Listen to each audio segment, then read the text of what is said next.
It's on like Donkey Kong. Hey everyone, Demeech here, joined by Reese, celebrating the 40th anniversary of not just Donkey Kong, but Mario and Pauline. Mainly Mario, because I know Nintendo considers Super Mario Bros. A starting point of Mario, which, one, that's really stupid because there were a ton of Mario games before Super Mario Bros. Like, there was literally Mario Brothers before Super Mario Brothers. You know what I mean? At least in Super Mario Odyssey, they recognized that Donkey Kong was the first game that Mario was in because they had the whole celebration thing showing that Mario was first in Donkey Kong and everything. So at least they did that in Super Mario Odyssey. Well, Smash Bros. Recognizes it too, but Nintendo seems to think that Super Mario Bros. Is a start, which is ridiculous. Because if we're talking about the first Mario game, the first Mario game, I think, would be like either Mario Brothers on the Game & Watch or Mario Cement Factory. There were also the weird games like Mario Bombs Away. Game & Watch had a lot of weird stuff, so essentially I'm going to summarize what we're going to be playing in this stream. We're going to be playing every arcade Donkey Kong game.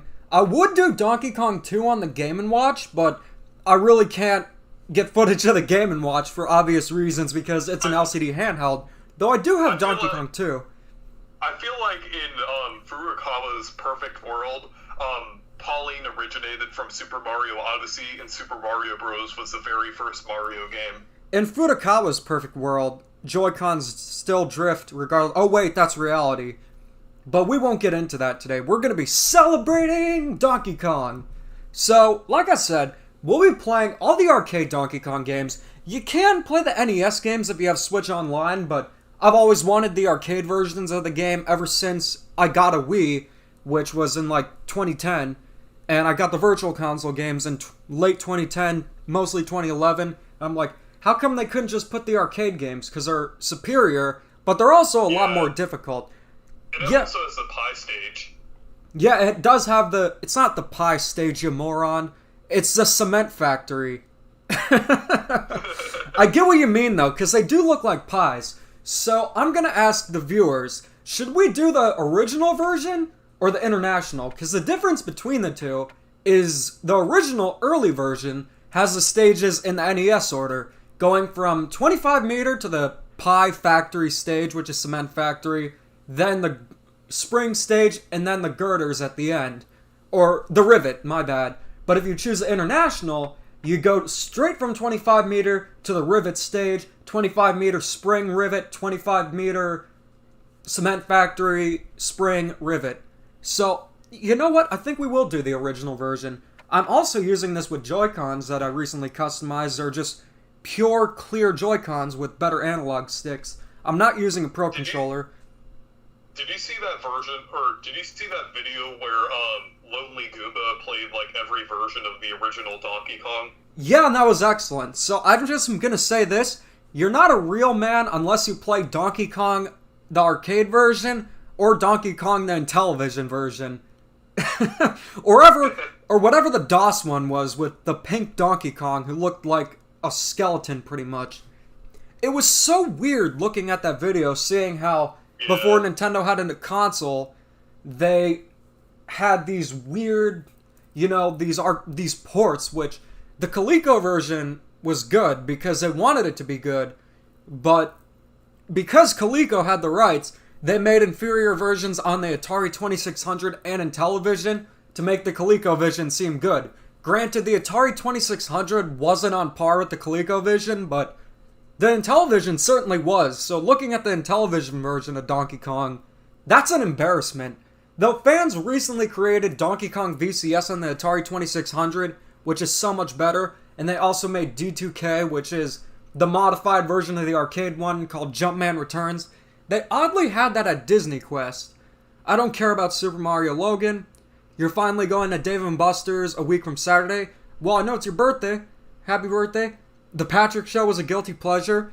T&D Okay, so speaking of Super Mario Logan, didn't he delete his first channel or something? Yeah, he did. But I wanted to talk about the Patrick Show before we get into this, because I'm sure I'm going to get questions. I didn't watch it.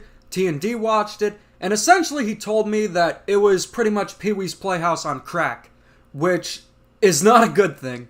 That's a horrible thing. And it's I refuse to watch any of the SpongeBob spin-offs. Here's how I see it. So Nickelodeon is no stranger to making their creators shut up if they speak about mistreatment. They made C.H. Greenblatt shut up when he was talking about mistreatment with Harvey Beaks. Thus, employees there have to choose between should I talk or should I consider bringing food to the table or standing up for what's truly right. And unfortunately, it is, you gotta make a living somehow. So I trust Paul Tibbitt's word more than anyone, but I have no interest in watching The Patrick Show. It was like Pee-wee's Playhouse living doors and all. Haha! Hey guys, today we're gonna watch the Patrick Star Show. Today's secret word is starfish! So when you see the secret word, Just scream! Ah! Yeah, I'd rather watch Pee-wee's Playhouse than The Patrick Show. What the hell is Pee-wee's Playhouse? Well, it was a show in the 1980s about Pee-wee Herman after Pee-wee's Big Adventure. And I've actually seen a few episodes of it. I've seen the whole series. I love watching that show. They had it on demand. It was really funny. I like the movie.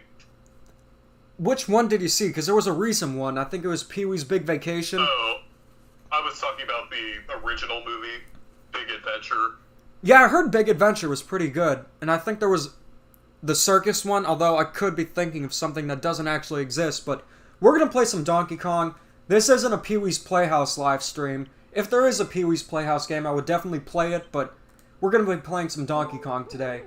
Oh my gosh, you guys! If you were thinking of something that doesn't actually exist, it could be the Mandela effect. I guess it could. Nintendo disrespected Iwata? I don't think Nintendo disrespected Iwata, I just think Nintendo's been completely off-brand, because Iwata unfortunately passed away, Reggie's retired, Miyamoto's working on theme parks and movies, so who do you have in charge? You have our good old buddy Fudokaka, and we have Doug Bowser. And it looks like some of the games are quality, but from what I've heard, Mario Golf is complete and utter crap. And I know you disagree, but Lonely Goomba made a whole video on it. I feel like it kind of depends on the person, like a lot of games, especially like the modern Paper Mario games. I'm not gonna give my opinion on that because that would spoil a video coming up, but it's just like, yeah. I feel like it's kind of like an Origami King situation there. Like some people like it, some people don't like it. So it's probably like there's like I don't want to go too deep into it, but I really think it just depends on the person with Mario Golf. Yeah, because from what I've seen, the system of how you control the ball is a lot different. Like it's not the same. Oh, I crapped that one up. Oh. I hated that line. I hated Sticker Star. I hated Color Splash too. But yeah, this isn't a Paper Mario video. This is about Donkey Kong, guys. So let's see. If you play the arcade version... Or what was that? Speaking of games that I'm obsessed with, I'm starting to become obsessed with Pikmin 3 Deluxe, because that game's really fun. And I might become obsessed with Samus Returns, but I've yet to play it. But I've been seeing like a lot of videos about Metroid lately. Yeah, Metroid is finally getting the recognition it deserves, and I'm glad that Nintendo's treating it with the respect that it really needed. Because with a lot of Metroid games, they didn't get proper advertising or anything like that. And it's very possible that, yeah, there's a little bit of lag, but that's okay. So it's very possible that Metroid could become their next big series, kind of like how Animal Crossing was once, like, kind of niche, although nowhere near as niche as something like Chibi Robo. But, what I think of the Donkey Kong Country trilogy, I think they're great. I think they've still held up well after, like, how long has it been? 94? Over 25 years, all of them. So this is the infamous Cement Factory that wasn't in the NES version. Oh, there's this great game I should check out called Sticker Star. I got a better idea. How about stop breathing for 7 minutes? You'll get the same experience that you will with Sticker Star. But yeah, If you play the arcade version of Donkey Kong, which you should, it is a very difficult game. So anyways, Demeech, you're a crocodile and all. Are you a full supporter of K. Rool returning in another Donkey Kong Country game? Absolutely. It's funny because I don't want Bowser to be another villain in the next Mario game, but I think K. Rool really needs to return. Mainly because... or go on. I feel like Bowser is better as an actual ally than a villain, because I feel like it's basically kind of overused about the fact that he's like a villain in everything, and I mean, obviously in some games you need that, but like in games, in like some of the Paper Mario games and Super Mario RPG, in game that I think it's actually pretty cool when Bowser is actually an ally. The thing is, Bowser's an idiot. Like, K. Rool can actually be somewhat smart, creating, like, new ways to be a villain, but Bowser's just stupid. Like, I would say he probably has, like, a single-digit IQ. So he's probably better as an ally. I like characters like Tatanga, Wart, Wario. Those were the only villains in mainline Mario games, unless you count Donkey Kong. And they only appeared in one game. I know Wario's a really popular character, but he was only in Super Mario Land 2 as a main villain, which is a shame, because he could really be a cool villain in a main Mario game again. So Demeech's Arcade it might return, because Reese was telling me I should bring it back. It's just like... Yeah. I've kind of taken a little break from YouTube, because I really don't know what to do. Like, WarioWare and Metroid Dread look cool, but then you see stuff like Mario Golf and the Switch OLED having the same Joy-Cons, and it just turns me from a happy croc to an emo croc. So, pretty much like Sonic to Shadow. What do you think of the Switch OLED? Because I'm pretty sure you did a discussion, but I know it's going to be brought up. Yeah, I did this discussion. I feel like, I think it's alright if you don't have a Switch, and... that's like probably one of the best options if you don't have a Switch. I feel like the upgrade is alright, but I feel like Nintendo's probably... This is more of a replacement for like the original Switch rather than an actual upgrade. Here's a weird thing though. They're selling the regular base Switch, the Switch Lite, and the Switch OLED aside from each other. Do you remember when the Wii U first came out, they sold the basic set for $300 and then they sold the deluxe set for only $50 more? Where you got like a ton of extras and a game with it. Like, who was gonna get the basic set when you could get the deluxe set with so many other features, except this isn't exactly that. I like to call it the Switch if you're gonna give your little brother or sibling your original Switch and want an upgrade. I'd say if you have the 2017 model with the weaker battery, then yeah, that definitely would be a good idea to maybe upgrade, though definitely not at launch, but if you have the one with the better battery, there's really not much of a need. The OLED screen might be nice. I have to see it for myself. Simple screen upgrades can make a world difference, kind of like with the Game Boy Advance SP. The AGS 101 is superior to the AGS 001 in every way, but the Joy-Cons being the same is the big problem I have with it. Like, that's like Samsung still selling the Galaxy Note 7s. Obviously not to that extreme of a degree, but you get what I mean, right? Yeah, what if, even though they're saying they're the same Joy-Cons, what if it's basically the same, but they replace the way the, analog sticks are with how it drift? Because isn't it like graphite rubbing against a metal plate, and that's what causes the drifting to happen? Yeah, it's also the rubber flap with the Joy-Cons. Yeah. That's the problem. Because I've disassembled Joy-Cons before. It's a pretty easy fix, but not everyone's tech savvy, and you shouldn't have to replace your analog sticks. So I didn't do too well this time, but I did better than Billy Mitchell. So I guess that's a good thing. I know this might be kind of unlikely, but I feel like there's a possibility that like they're the same exact Joy-Cons, except, well, I mean not the same exact, but they're like somehow they changed the analog stick, like some of the components in it, but the Joy-Con functions exactly the same. Then that'd be fine, because it's just the Joy-Con analog stick that's the problem. Everything else is fine with it. Buttons work fine.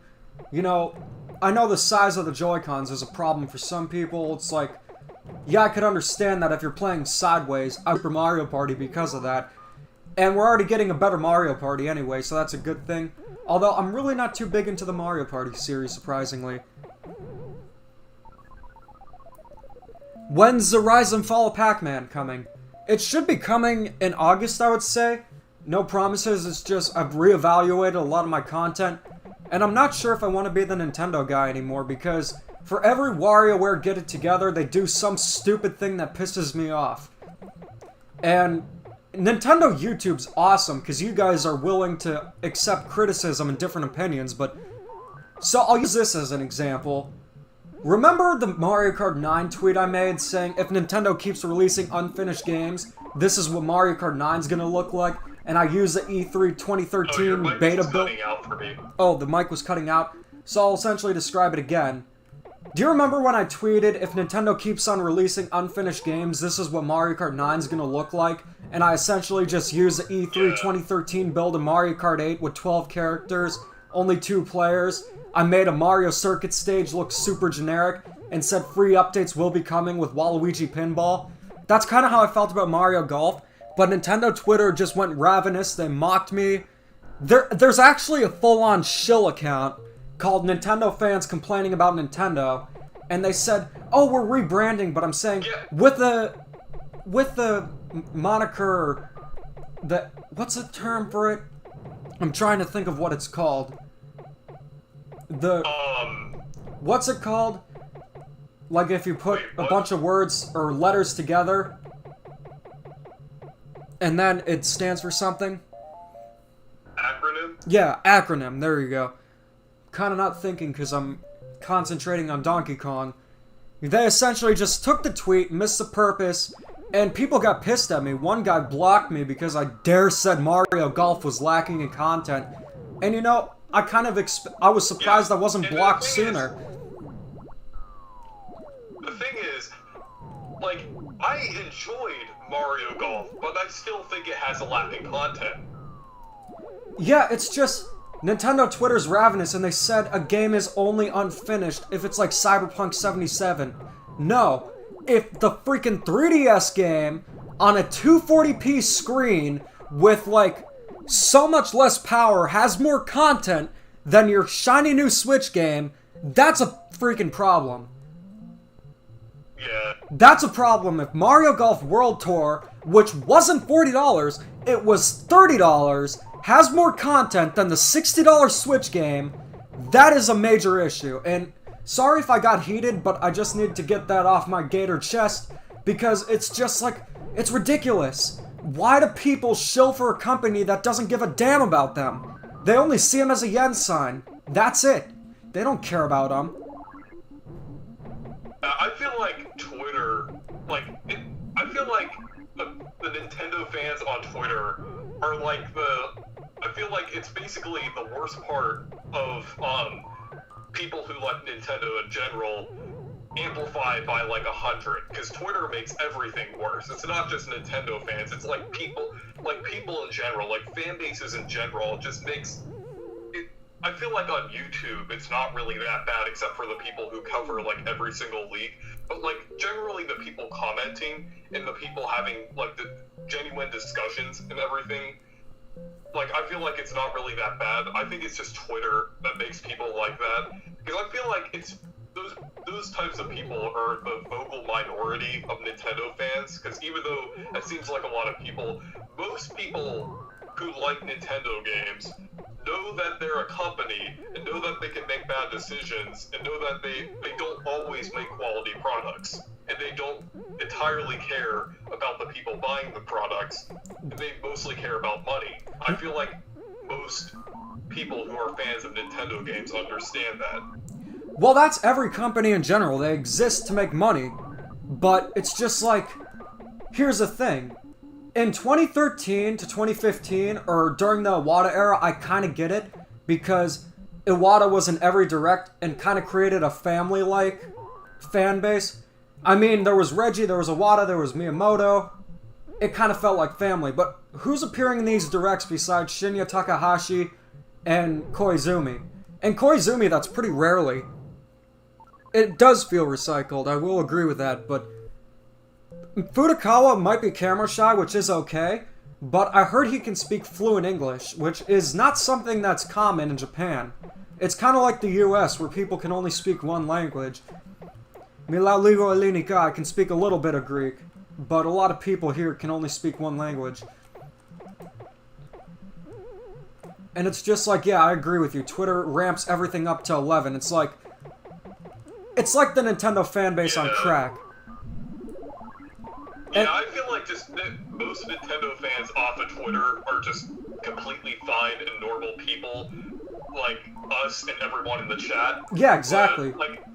But people, like Nintendo fans on Twitter, I feel like that should be in quotations, like, Nintendo fans on Twitter, are basically just like completely, like, crazy, like 100 times. Yeah, I agree. Bad as, like, any normal discussion. Because I feel like Twitter always creates this environment for, like, arguments. Well, that's because it's limited to characters. Uncle Al did a thread, which was perfectly reasonable. We did a video on it together. Yet someone made a video replying to it saying that it's the worst take. Yet again, this is one of the Nintendo rumor channels who covered the Switch Pro extensively, so I just laughed it off. Uncle Al's a great dude. There are some Nintendo fans out there who complain about everything and are legitimate jerks, but that's a minority. Most people who criticize Nintendo are perfectly reasonable people. Uncle Al, what's the worst thing that happened in the stream? Or, not the stream, the discussion. Oh, his cat knocked over a lamp or something and he needed to check up on that. Wow, Uncle Al is such a terrible person. No, Uncle Al is great. Arlo is great. You know, I feel like Arlo is like one of the best examples of a good Nintendo fan. Yeah, exactly. And people ostracized him. Because I actually agree with most of the things that he says. It's not just agreement, it's just he's very honest, he's reasonable, he's very kind. Switch Force I haven't seen in years. Oh wait, I don't exist on Twitter anymore because your account's in limbo? I'm considering getting off of Twitter. I need to do more research in the Discord server because I think that would probably be a better thing. The only reason I had Twitter is to get alerts when amiibos would be in stock, but that's really not the case anymore. Until they make that bronze Mario amiibo, I don't think I'll ever need that again. But, you know, I feel like Twitter is just, like, it's pretty awful. Like, I mean, it's not just with Nintendo, it's also politics, and a lot of other discussions like that. Just, like, whenever there's, like, something to argue about, there's always going to be some serious argument.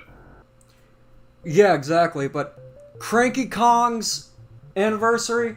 So there's debate on whether this DK is actually Cranky Kong, but if this is Mario, then he must age perfectly, because he's kept the same appearance for years.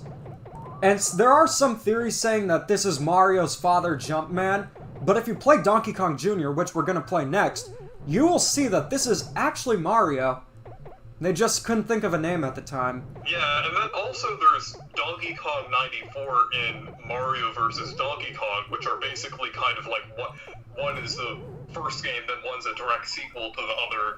So it's kind of weird. Like, I mean, I'm pretty sure the one in Donkey Kong 94 is the modern Donkey Kong because he has the tie. Yeah, I would agree. Oh, let me see. Can I erase that? It was going to be Demeech. There we go.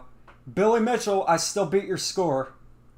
It was funny when they parodied Billy Mitchell in a regular show episode, and he got so mad about that he tried to sue. Did you hear about that? They did an episode about that. Kong's age faster than humans? Will I pick up Metroid Dread? Will I breathe? Okay. There we go. Answered that question. Nintendo Land's a cool guy. I kind of find it weird that Donkey Kong Jr. is the father of the modern Donkey Kong, because, he doesn't appear in any of the Donkey Kong Country games, and I actually used to think that, the modern Donkey Kong was just an older version of Donkey Kong Jr. before I looked into it more. Well, that was a common theory. We could go on about Donkey Kong conspiracy theories all day. But if this is Cranky Kong, then I guess this is still Mario, and that's Pauline. She just had a different color hair and a different dress. But, I mean, Mario's been through some other... Mario lore is a mess. I gotta do a video on the timeline sometime. So we are actually going to be playing the sequel to Donkey Kong right now. We are going to be playing Donkey Kong Jr., and we can also take a look at Demeech's Switch games. Let's take a look at that. We got Animal Crossing. We got versus Super Mario Brothers, Cooking Mama Cookstar. Amazing game, by the way. I heard it mines for cryptocurrency. Paper Mario. Puyo Puyo Tetris 2. This is actually a great game. Snake Pass is pretty cool. I haven't played it in a while. But yeah, this is a majority of my Switch games. I think this is all of them. Though, I don't have Aces or Kirby Star Allies anymore. I sold them. But if you look at the Arcade Archives Donkey Kong, you will see that Donkey Kong 3 is after Donkey Kong, or before Donkey Kong Jr., which is alphabetical order. So I'm going to read some more comments before going into that. We might play Mario Brothers today, although I think maybe we should get into the country games. Or what was that? Going back to the thing about Cranky Kong and modern Donkey Kong, I feel like it would make a lot more sense, like with continuity, if modern Donkey Kong was just in like an older version of Donkey Kong Jr.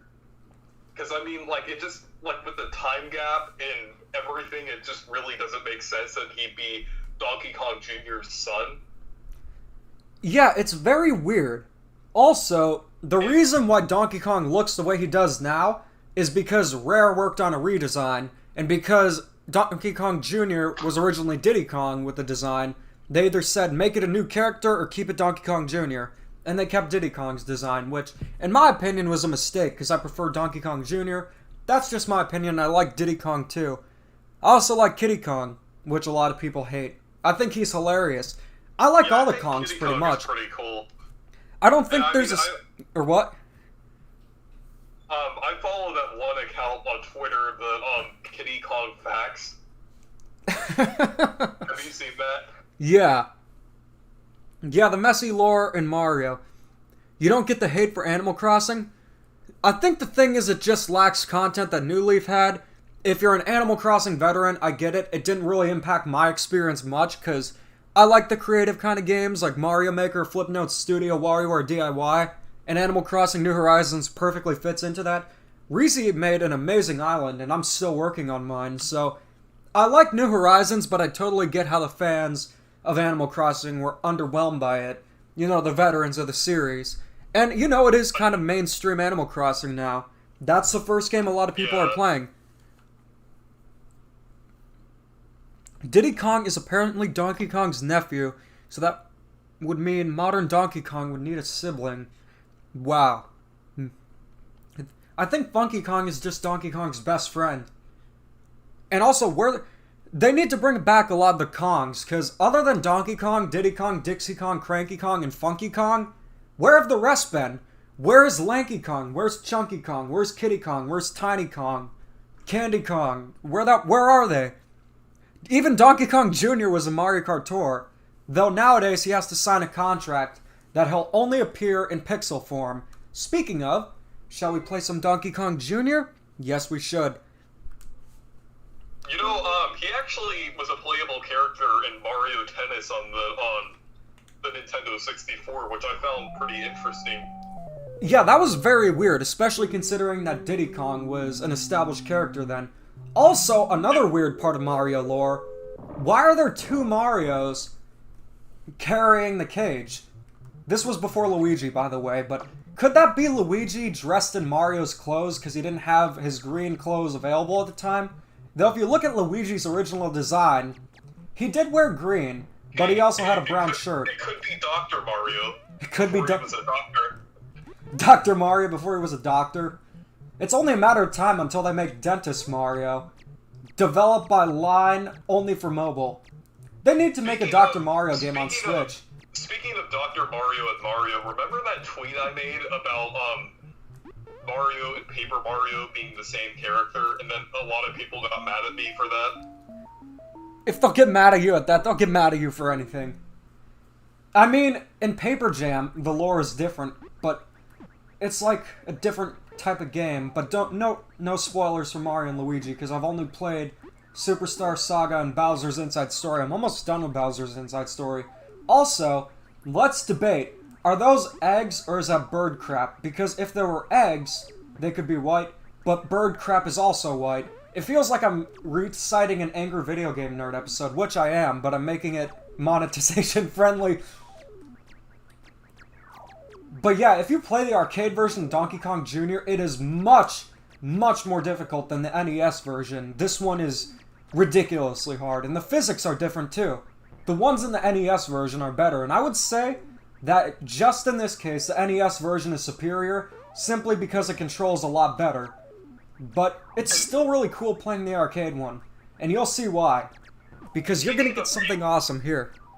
Speaking of AVGN, I have to watch the new video that came out today. I haven't seen it yet. Check this out.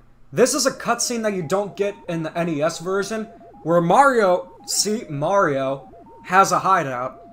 We gotta be careful, because he essentially created a computer room with a bunch of sparks on... He put apples there. Maybe he wanted a Macintosh or something. Mario and Steve Jobs, canon confirmed. Also, speaking of CEOs and companies, I really think Apple was much better with Steve Jobs. It was really sad he passed away. It's been like 10 years, but Steve Jobs had some really innovative ideas. Like, Apple wasn't the first to create a smartphone, but they were the first to create a really good smartphone. And to be real, a lot of the Android phones at the time, you know, they definitely fit the stereotype of Android phones being crappy, but now it's a complete reverse, where a lot of Android phones are better, but no phone will be better than the Galaxy S10 line, because it still has a headphone jack and SD card slot. Fight me. Andre from Game Explainer, are you still there? Yes. Okay, are we gonna do an analysis video? Yeah, I was thinking of, analyzing every level of Donkey Kong Jr. while also simultaneously analyzing the things that Demeech is saying. Also, someone asked me, what do I think of Game Explained now? Well, if you could just... I haven't watched the channel in quite some time, but I think they've been pretty good. It's not just Andre. I mean, we have Andre in the live stream right now. The real Andre would pronounce her name as Sashi. Great right now. I mean, it's the best channel on YouTube. There is no channel better than Game Explained on YouTube. Even Demeech. Not even Demeech is better than Game Explained. And Demeech is pretty good. Yeah, I heard that too. Though according to some guy on Twitter, Demeech is one of the problem guys in the Nintendo community for saying Mario Golf should have launched with more content. But I digress. And oh my gosh, did you guys just see what I did? I cleared Donkey Kong Jr.'s first 4 stages with flying colors. That's a rarity. That's something I can't usually do. I'm actually pretty bad at this game. And I'm always honest with you guys. I suck at this game. But I'm actually pretty good at the regular Donkey Kong. Don't be one of those people who are like, oh, I'm bad at this game, and then you end up being like really good at it for some reason. You know those types of people? They just like breeze through a game, and they just say, oh, I'm pretty bad at it. Apparently, I'm supposed to go to a Smash Bros. Tournament tomorrow my friend's holding, and I'm supposed to bring Super Smash Bros. Melee, and he's impressed with all the modifications I can do with the Joy-Cons and the Wii. I actually did another modification for the Wii today. I made another clear blue one. How did this happen? Yeah, I agree the Switch OLED could have been 1080p, but to be honest with you, I'm actually terrible at Donkey Kong Jr. It's just a fluke this time, and I have no idea why. Like, I wasn't doing too hot in Donkey Kong, and I'm probably gonna jinx it, but I'm doing okay. I'm actually doing pretty good. That's kind of like the opposite effect of saying, like, oh, I'm not doing my usual. I'm usually really good at this game, but it's basically the opposite situation of that. Because do you know how people are like, oh, I'm usually like pretty good at this game, but this time I'm not doing too well. Yeah, but like I said, it's basically the opposite scenario. I think Donkey Kong's one of the few arcade games I'm actually good at. And Mario Brothers. I remember being at the Disney Resort and someone left credits in the Mario Brothers, or Donkey Kong Jr. and Mario Brothers cabinet, and I was playing Mario Brothers up until the Slip Ice stage. Like, I'm really good at Mario Brothers. By the way, chat, should we play Mario Brothers? Because I would consider that part of the DK canon, even though Donkey Kong's not in it. But we gotta get to Donkey Kong 3. Can Andre say your name? Okay, Reese. Andre, read his name. Goof Ots. Is that how you pronounce it? I don't know. No, I'm distracted with the chat, but I'm also doing okay. Which I'm shocked about. Melee. I'm more of a Brawl guy myself. I love Super Smash Bros. Brawl. Is that really Andre Seegers? Yes, it is.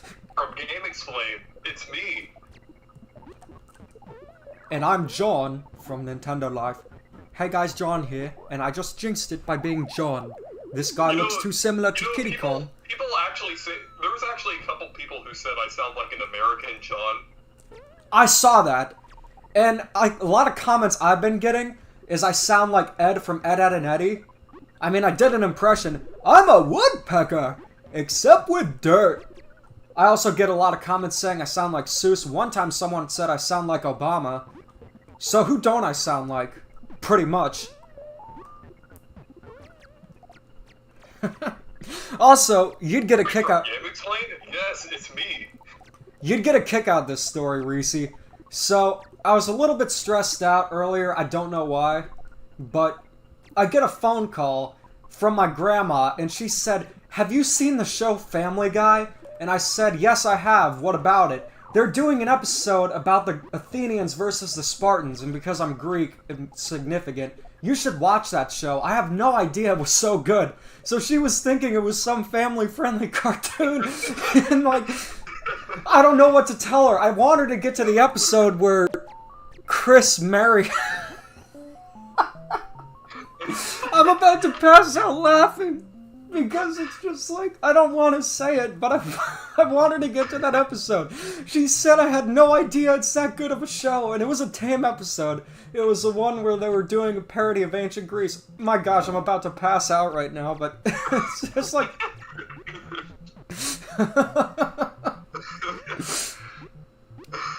I can't imagine when she gets to the episode Fresh Hair, which is where Peter marries Chris. What is this garbage? That episode that started it all, with the Family Guy discussion on your channel. A lot of the new episodes have been pretty bad, and I didn't know if the Spartan and Athenian one was a new episode or not. It looked new because it was in HD and widescreen, but I don't think anything will be as bad as that episode that I mentioned. The stream that got your stream taken off.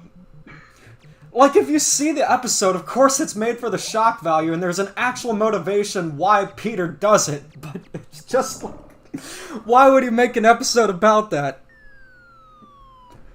It's just like, I'm about to crap my pants, guys. Alright, Reese, if I end up passing out, will you take over the stream? Yes. Thank you. Let's hope Susan doesn't find this stream, because we've been talking about Family Guy excessively. I know. And the funny thing is, with my grandma, I remember I pulled a prank on my brother, because a few years back, because I pulled the prank in 2018, I got a Club Nintendo award in the mail, and he opened it. He was like, he's 4 years younger than me, so he's my younger brother, and we were kids at the time, and as a prank, when he got a package, I opened it, put a half-eaten croissant in it, and sealed it back up, and then my grandma called me about it, because he went over to their house, and she said, "I wish that show never was on the air." What show? That Jake and Josh thing. And look what's happening. Look what happened now. But should I play Donkey Kong Jr. until I just am not good at this? Or should we move on to Donkey Kong 3? Because Donkey Kong 3 is where things get even weirder. And we are literally just laughing about Family Guy, and I'm literally about to pass out. So, yeah, I feel like Donkey Kong 3 is kind of underrated. I feel it's kind of underrated, but I also understand why people didn't like it. It's an entire rabbit hole with Donkey Kong 3 on why it didn't succeed and gain the popularity of the arcade. Oh, crap! This is what I mean by the controls. More like Josh the Show. Remember when people were criticizing Josh for not going to, or not inviting Drake to his wedding? I kind of see why now. What a shame, though. What a shame. It's like... what a horrible thing that happened. It's funny when my grandma's recommending Family Guy to me, though. It's just like, I never thought I'd see that day, but... okay, we passed this with mostly flying colors. I almost got 50,000. So not too bad. Not too bad. So yeah, my highest score. I only beat Demeech, Demetrius, and Mr. Yamamoto. Who the hell is Demetrius? He sounds like a douchebag. I wouldn't know. Hello, I'm Luigi, and I'm here to tell you about puberty and its many effects. Okay. Yes, I'm gonna register this online. Speaking of Mario lore, double cherry clones can survive after the original dies. So how do we know it's a real Mario and Peach? Because they have the crown. So we're going to play some Donkey Kong 3 now. Can I just have a little bit of my coffee? Actually, I don't even know if I need coffee. I have coffee and I have a lemonade. And it's just like, let's see, it's a little bit of Dunkin' Donuts coffee left. Oh, it had an espresso shot. Also, this is kind of unrelated, but did your area get hit by the tropical storm? Not really. Mine actually, well, it was just kind of like a storm coming, like a normal storm coming through, but just, it went through. Yes, alright. Are you doing okay? Because I know it went through your area. Oh, yeah. My area was okay. It was basically kind of like just basically a normal storm. Yeah, that's essentially what it was there. But anyone affected to it? The worst that happened is that there was like a tornado warning for like an hour. Yeah, that's pretty much all we got. Okay, so I'm gonna read a few comments before we get into the rabbit hole that is Donkey Kong 3. Because I just needed to take a little break. Someone said, Fortnite! Fortnite! Yeah, I play Fortnite. You got a problem with that? Fortnite's great. No, Dan Schneider isn't actually working on the iCarly reboot. Although he recently did an interview. Remember when we watched SpongeBob together? Yeah, I remember, and it didn't last very long. But can Nickelodeon do a spin called Josh because of reasons? I heard the iCarly reboot had a lot of swearing, which I expected it. It's essentially a ramped up version of iCarly. You can draw us watching the show. I would love to see it. So, let's talk about the history of Donkey Kong 3, because regardless if we play the Japanese version or English version, it's the exact same game. Okay, I have a prediction real quick. I think Stanley is going to return in Super Mario Odyssey 2. You know, I thought he would return in Steam Gardens, but I think Nintendo wants to forget about Stanley, just like they want to forget about the Virtual Boy and the e-reader, along with the Vitality Sensor. If you hate Fortnite, you're a certified Redditor. No, Fortnite's a cool game. I haven't played it in a while. Fortnite isn't my cup of tea, but I'm fine with those who like it. Yeah, 64 iOS is awesome. He is great. Imagine if in Super Mario Odyssey 2, instead of, like, Luigi being the second playable character that everyone was asking for, they just have Stanley instead. You know, I'd be fine with that. I like when Mario games become weird.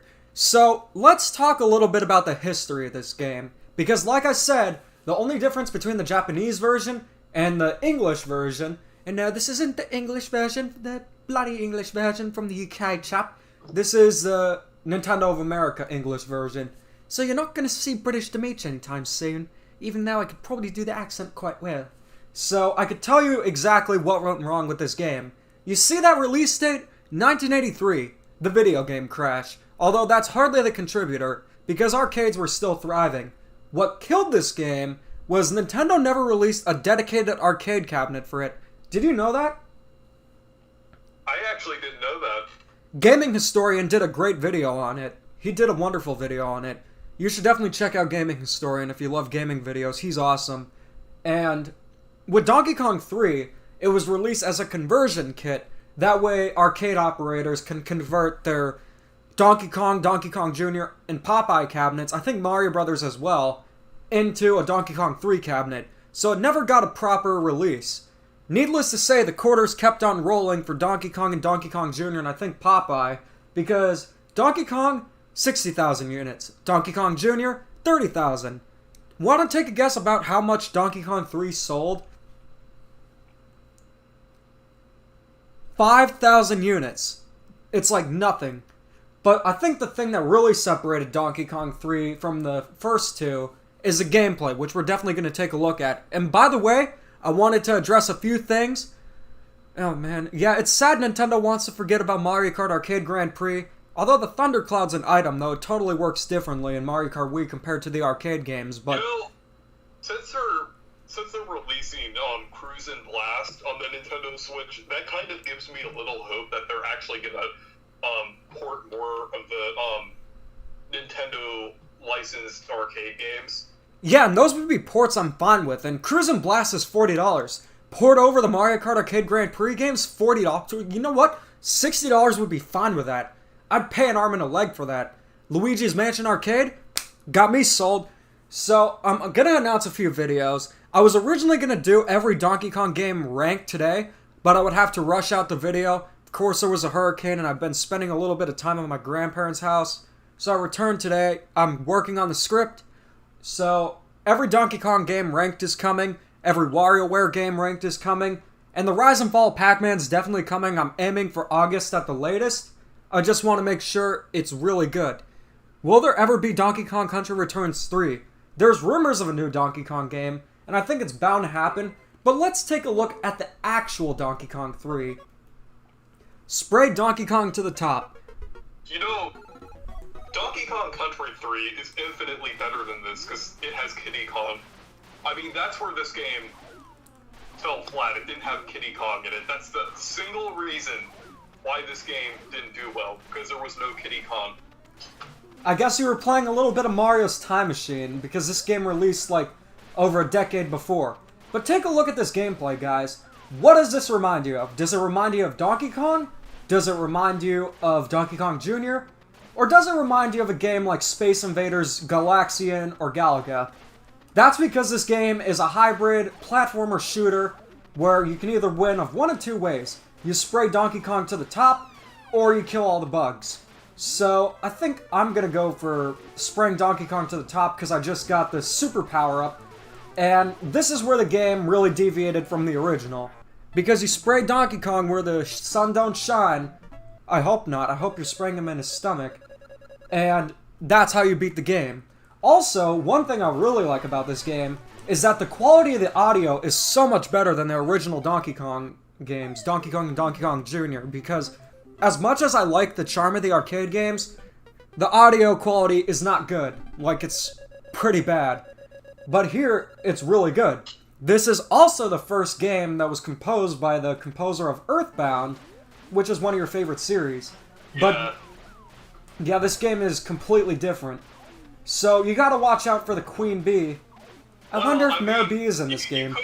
You could say that both this game and Earthbound are really weird. Like, this game is weird because it's completely different from the other Donkey Kong games. And Earthbound is weird because it's just weird.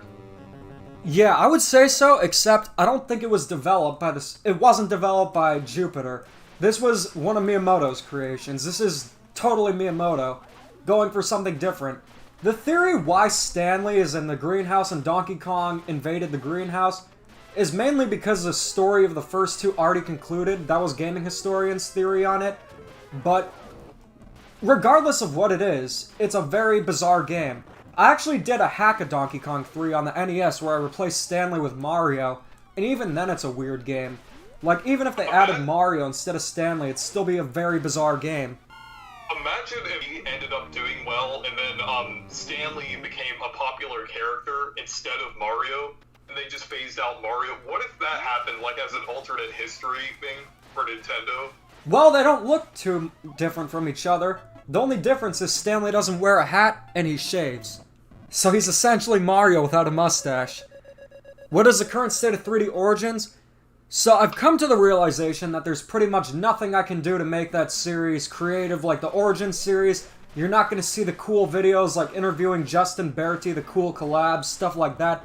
So I'm going to restructure it and make it something different.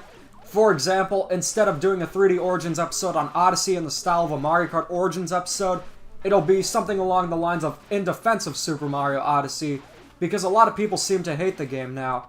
Also, I'm going to do a video on Sunshine, probably before the summer ends in the Northern Hemisphere. I know it's winter in South America and Australia, though I don't even think it snows in any of those places. I know there's some snowfall in South America, but it's not common. A lot of people go over there during their winter because it's warmer. I think WarioWare Origins would be cool. WarioWare Origins would be cool, but I mean, every WarioWare game is great, except for maybe the one exclusive to the DSi. WarioWare Snap, that game's pretty crappy, but everything else is great. So, Mario 3D Origins isn't essentially cancelled, but being restructured into something more creative. So, I hope you don't mind that. I just want to give you guys some really cool content. And just doing a basic 3D Mario retrospective is not cool. Like Mario Kart, it wasn't really done. I know Scott the Woz did videos on it. But did he cover the arcade games that interview Justin Bertie? No, he didn't. And that's Demeech 1, Scott 0. I'd say the Justin Bertie interview is one of the best videos on my channel, though sadly it doesn't have as many views as I would like. Yeah, I'm kind of surprised about that, because, like, I mean, I think it's not really common for, like, a YouTuber to actually get, like, an interview with someone involved with the development of a game. Yeah, and I tried posting it on Nintendo Reddit, and they said there was nothing, there was, like, nothing about the video that mattered in the grand scheme of things, but he essentially confirmed. Or what was that? I think the problem, I think one thing about Reddit, I think it's better than Twitter, but, like, the problem with it is, like, when you post something to a community, sometimes the mods are kind of strict.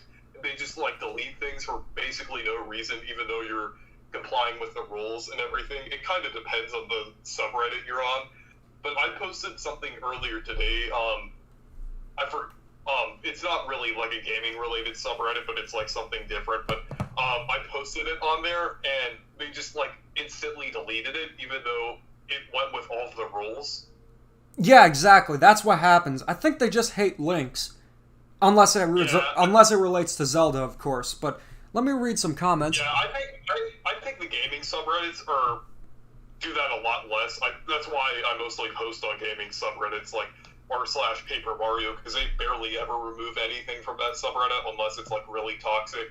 Or also, like, the Mario Golf subreddit that I've been using recently, and, like, this Nintendo meme one. But I mean, interesting. Like, if it's like a random community not related to gaming, I feel like the mods tend to be kind of strict. Yeah, I agree with you there. So let me see, if you make a video on why Mario Odyssey gets hate now, can you put that it ripped Sonic Unleashed and almost everything? It didn't, though, because Mario Odyssey is actually a good game. I'm kidding, Sonic Unleashed is pretty cool. Most Sonic games are pretty cool. I absolutely love your content, so I'd be satisfied with 3D Origins either way it comes out. Do I have a least favorite Minecraft? I really haven't gotten into Minecraft. Hey Demeech, when you want a Wario Land game with a hand-drawn art style like Shake It, believe it or not, I'm making the hand-drawn art style on Wario's character moves. Do you want to see it? Heck yeah. Just DM it to me on Instagram or on Twitter. Okay, about that, do you have a least favorite version of Minecraft? What do you mean by that? Because, like, Minecraft itself is only one game, but there's multiple versions of Minecraft. Like, do you mean, like, what's your least favorite version of Minecraft? What's your least favorite system that it's on? Because, like, they work a lot differently on each system that they're on. I think it's really really interesting that they ported Minecraft to the 3DS. That's actually a reason why I wanted, because I don't have like a new 3DS console. I've been using the same original 3DS console since 2012. They've gone up in price. So yeah, I did look up a couple recently that went down in price. Like, I think the new 2DS XL was like, for a while it was like $250, but then it went down to like less than $200, because I feel like it was after that initial hype of the 3DS being discontinued. I feel like some systems are going to go back down now, but if I find one that's a good price, I'll probably get it. I just wanted to say two things. One, should we do more Donkey Kong 3, or should we move on to Mario Brothers? So, should I do Donkey Kong 3 or move on to Mario Brothers? Also, another thing I was going to bring up is I'm also doing a rant on retro gaming prices going up. Mainly Metroid, what's happened with a lot of the Game Boy Advance games. I did record the audio for it, but I look back on it, it wasn't pretty. I was screaming, and I wasn't swearing, but I said freaking a lot, which essentially turned Demeech into light alpha omega sin. So it's basically Demeech's Fury on steroids. Demeech's Fury on crack. Steroids would be essentially... Well, we're not going to get into the effects of steroids. We got to keep this... If you had a health class, you know the effects of steroids. So if you want to get muscular, just work out. And you won't sacrifice anything.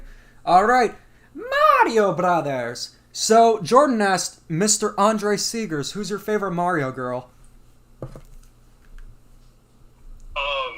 Well, that would have to go to Pauline.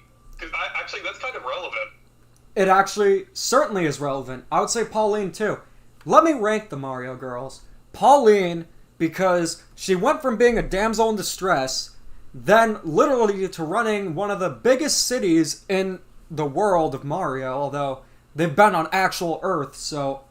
I mean, Mario hasn't been a stranger to space, so I guess it's kind of like that. Then, speaking of space, Rosalina, she's never gotten kidnapped and is essentially the guardian of the galaxies with the Lumas. Then we got... Let's see, who's the other Mario girl? I'm trying to think. I don't know if I would consider Birdo or Toadette part of it because they're like different species. So I would then say Daisy. Daisy's pretty cool. She's only been kidnapped once.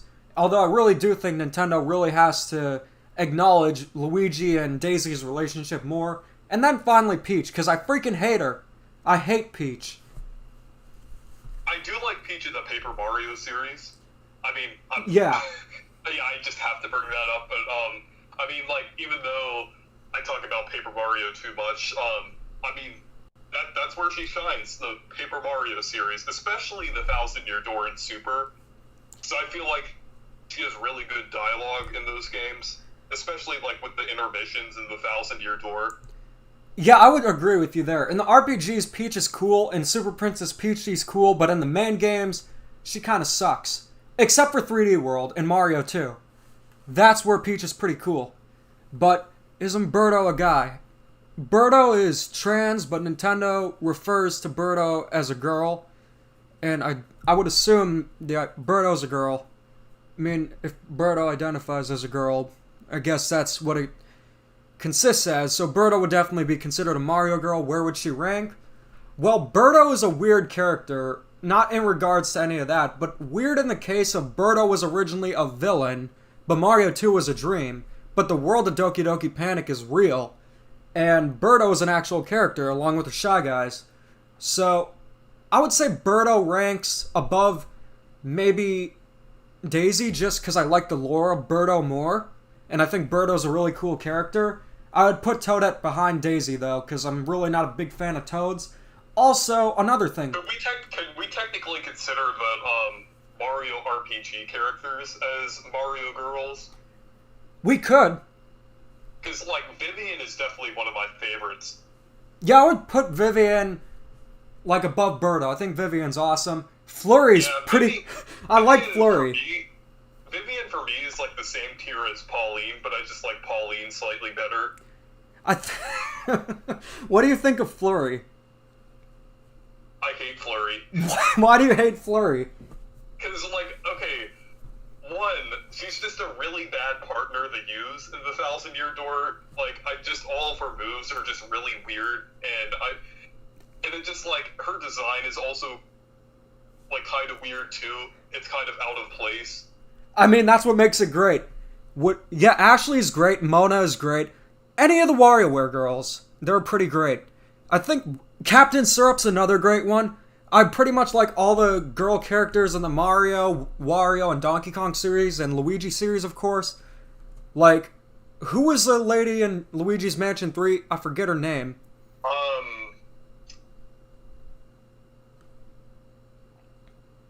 think it was, like...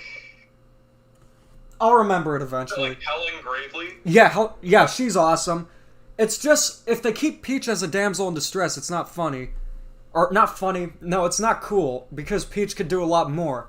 It's not just, it's lazy story development, it's just, they could make Peach a lot more likable. Helen Gravely. Birdo is technically trans, Nintendo just represented her in an offensive way, so they just ignored it. No, I think Birdo, it's just...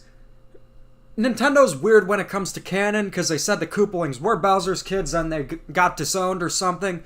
So, I don't know. I really don't know what to feel about Nintendo canon, but yeah, Captain Syrup's a great villain. I love Captain Syrup. Also another one, Goombella is pretty cool. Yeah, Goombella's pretty cool. Olivia in Origami King, she's great. Kirsty, she's below Peach. If we have a character below Peach, it's Kirsty.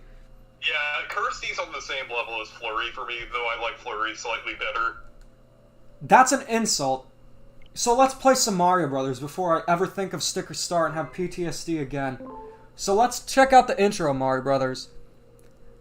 I dislike Peach because she's... there's also another one, pretty obscure, but Jolene from Chapter 3 of TTYD. Do you know the Toad with the glasses? Yeah. She's actually a pretty interesting character, because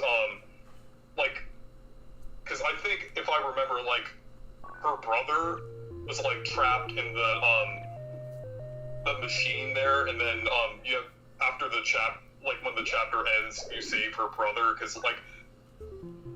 Is this a Great Gonzalez chapter? Yes. Okay, yeah, I remember her. But no spoilers for Thousand Year Door, because if the game eventually gets remade, re-released, or someone has the luxury of finding a copy for a good price, I definitely want them to experience it blind like I did. The game's great. You can like modern Paper Mario games and older Paper Mario games. Unless it's Sticker Star. That game's just terrible. But I think it's funny how polarizing the Paper Mario series is with its games. It has one of the best games of all time. And it also has the worst game of all time. I wouldn't consider it the worst. I'd say something like Big Rigs would be far worse than... Oh, yeah, Big Rigs is basically broken. Talk about a game. I've actually played the worst game of all time, E.T. on the 2600. It's pretty bad, but definitely not the worst game. I mean, it's a freaking Atari game. What do you expect? Are you expecting a lot from it? That's no excuse for the game to be Is there any worst game of all time? Because, I mean, there's a lot of games that are pretty bad, and then it's just kind of hard to tell which one's actually the worst, but maybe... I'm not sure, because E.T.'s development was troubled, because they forced a guy to make a game in 6 weeks.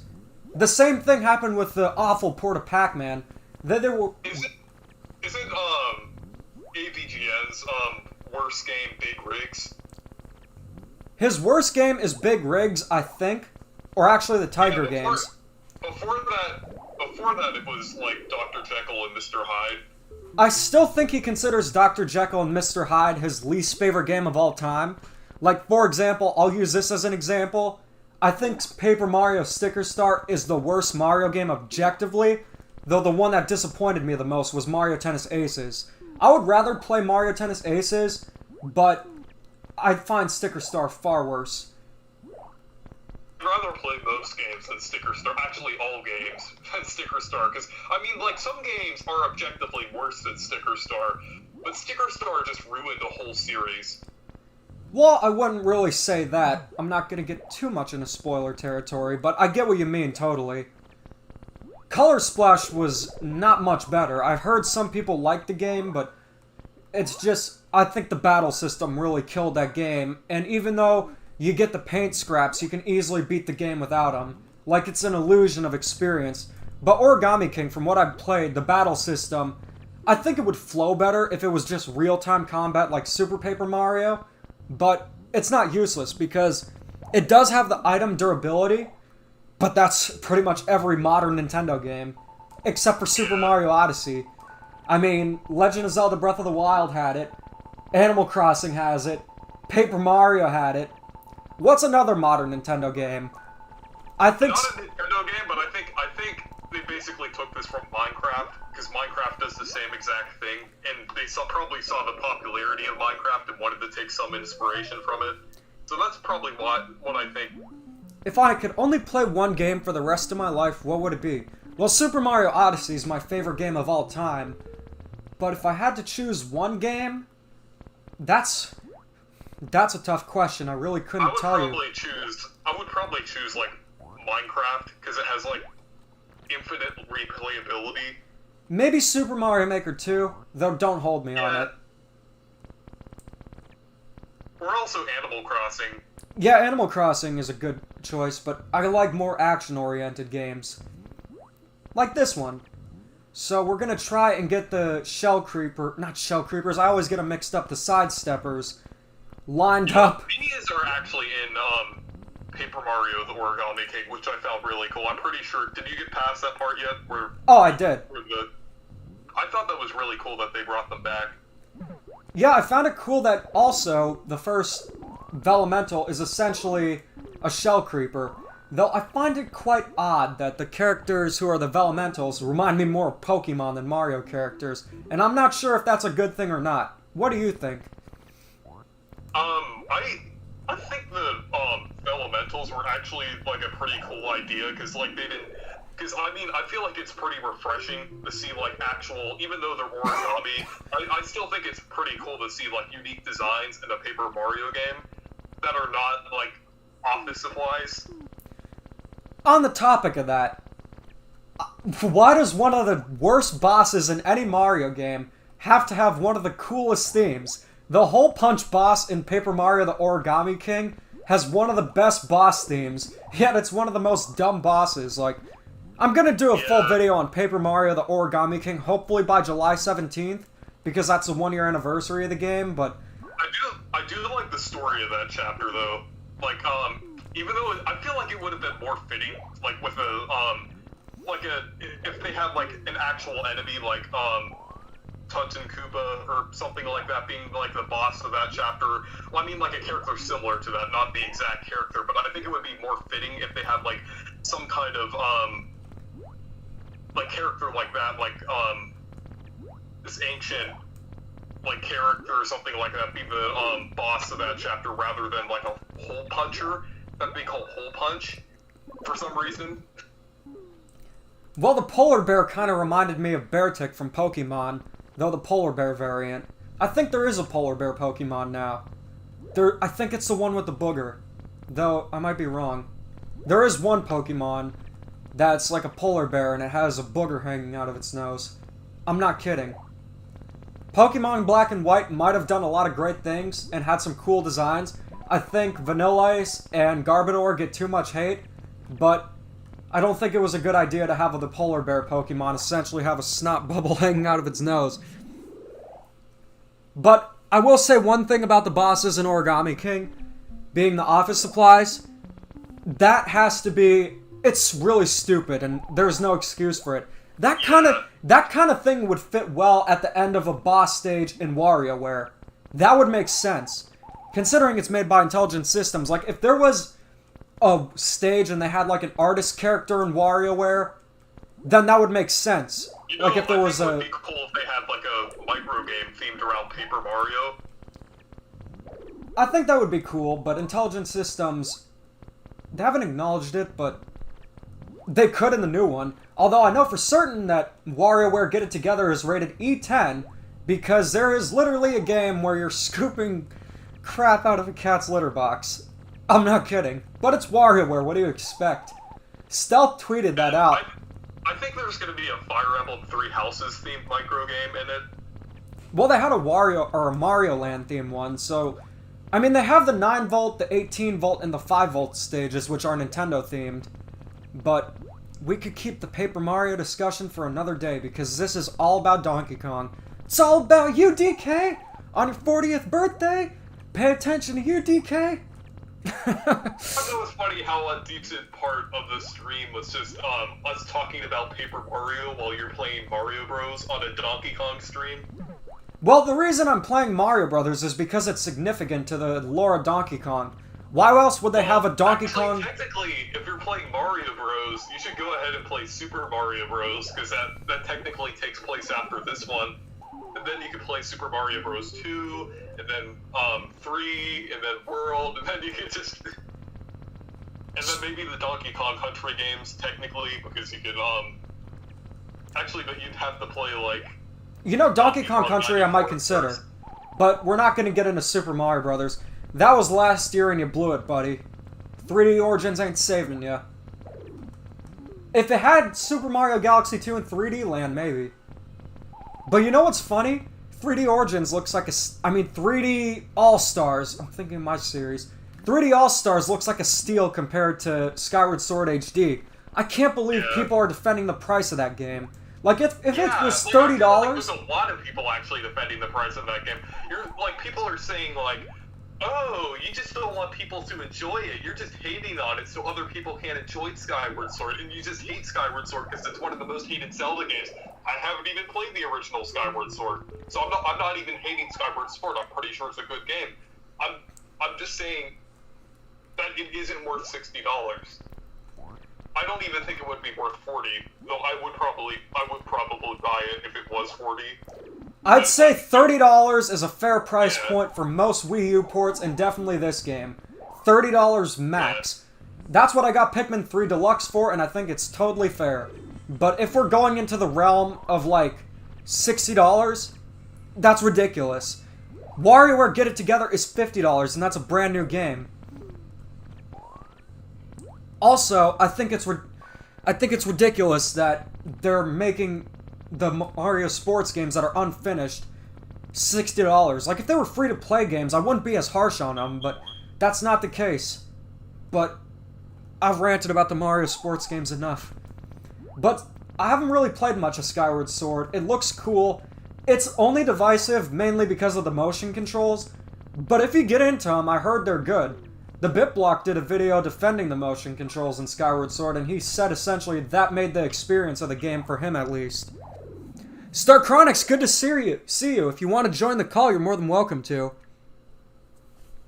No, the Wii is an obscure Nintendo console that not many people owned, and because the Switch is selling so well, it's perfectly excusable to make Wii games $60, just because Groose is in HD.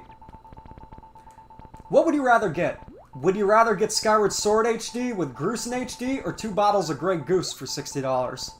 Actually, Grey Goose is a huge waste of money, too. I think most alcohol is, anyway. Imagine if,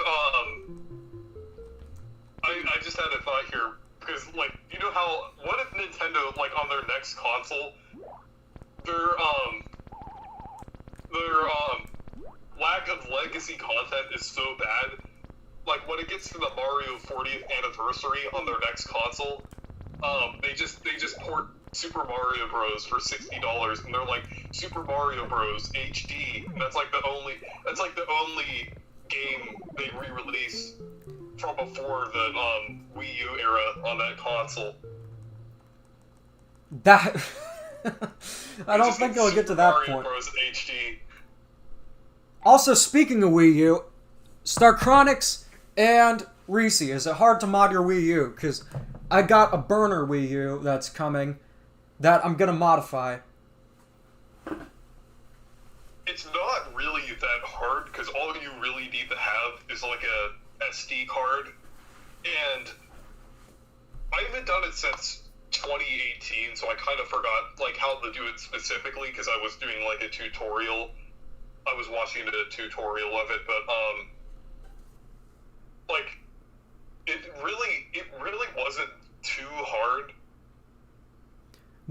Would you rather exist or buy Skyward Sword HD? Oh, buy Skyward Sword HD. I don't want to exist, man. Hi, Demeech. Do you think Nintendo Land and Xenoblade X are dead forever on the Wii U? Nintendo Land, yes. That game would definitely not work on the Switch. Xenoblade X has a chance. There are 2 games on the Wii U that I think would benefit from being ported. One, Wii Sports Club. A lot of people want a Wii Sports style game again.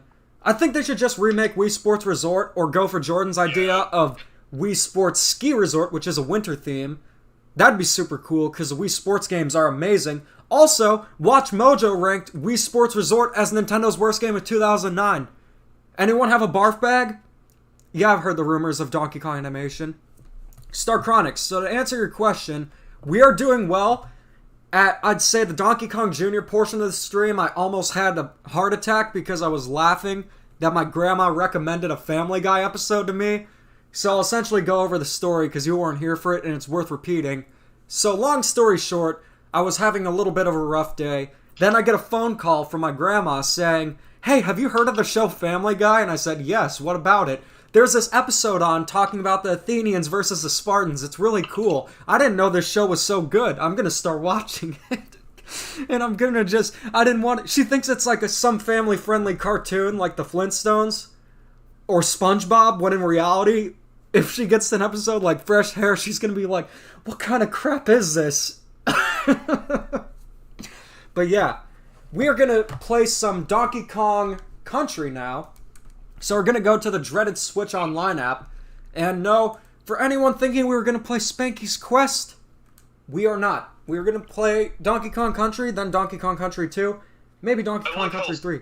I like how Spanky's Quest became just like a meme about like, well, I mean, not really like a meme, but just like a kind of like a funny thing with how bad Nintendo Switch Online is. They just resort to porting Spanky's Quest onto here. I'm sure it's not that bad of a game. Let's check out who it was developed by, and I could tell you if it's good or bad. Okay, let's see. Okay, just play like 1 minute of it. I just want to see how it looks. Well, I mean, I guess I could pull it up, but maybe you could show the stream or whatever. Natsumi made it. I'm not gonna taint a Donkey Kong stream. We could play that another day. I'm sorry, man. How about we have a stream where we only play like the bottom of the barrel Nintendo Switch Online games? Okay, that sounds fair. I think it would be pretty funny. So, I wish you could play Donkey Kong 94 and Donkey Kong 64 on the Switch, but because the Switch doesn't have a virtual console, that we can't do that, unless I were to modify it, but I'm not going to do that with the Switch. But this is Donkey Kong in the New Age. As you can see, he's got the boombox right now, which is actually obsolete now. If they made this now, it'd probably be like a Bluetooth speaker. But I'd still say a boombox is cooler, because you get better sound quality, and you could just blast it. Like, people had, like, stereo systems in their car that are pretty cool. So we're going to play some Donkey Kong Country. I'm pretty sure a lot of you have seen this game. It's one of the best games on the SNES, but water is wet. So let's see. Up here we can go to the DK barrel section. This is where you get one of the Kong letters. And I just failed that completely. And I think to 100% the game you need the Kong letters, but this is just a casual stream. So this is where Donkey Kong took the turn on where it is now. Where the series essentially became the best 2D platforming series of all time. It went from arcade-style games to the best 2D platforming series of all time. How do you feel about that? So I was just gonna say, remember the Donkey Kong Country animated series? Don't remind me. Although it was better than the Super Mario Brothers one. I think just, it's remembered mainly because of the songs and poor animation, but you have to keep in mind, this was in the 90s when CGI was expensive. The only good-looking thing that was CGI from the 90s is Toy Story. And I think they remastered that for Disney Plus, didn't they? Because when I saw it, it looked brand new. Though I'm not a Disney fanatic. I only saw the DVD version of it. I have Disney Plus, but I haven't seen Toy Story on it. Yeah, Toy Story and any of the Pixar movies from the 90s still look really good, but it's Pixar. That's different. I think pretty much every Pixar movie looks great. As for the quality of them, I think Toy Story 4 was completely unnecessary. It ended on a perfect note with 3, but as Mr. Krabs would say, the money is always right! Speaking of... Pixar is best. I feel like Pixar is best when they make original movies. Oh, I totally agree with you. Like, let's see what one of the most highly looked upon movies that Pixar made within the last decade is. Or some of them. People love Soul. That released in 2020, which was a really bad time for movies. That essentially pretty much destroyed the SpongeBob movie Sponge on the Run, but that movie was a disaster in every sense of the word.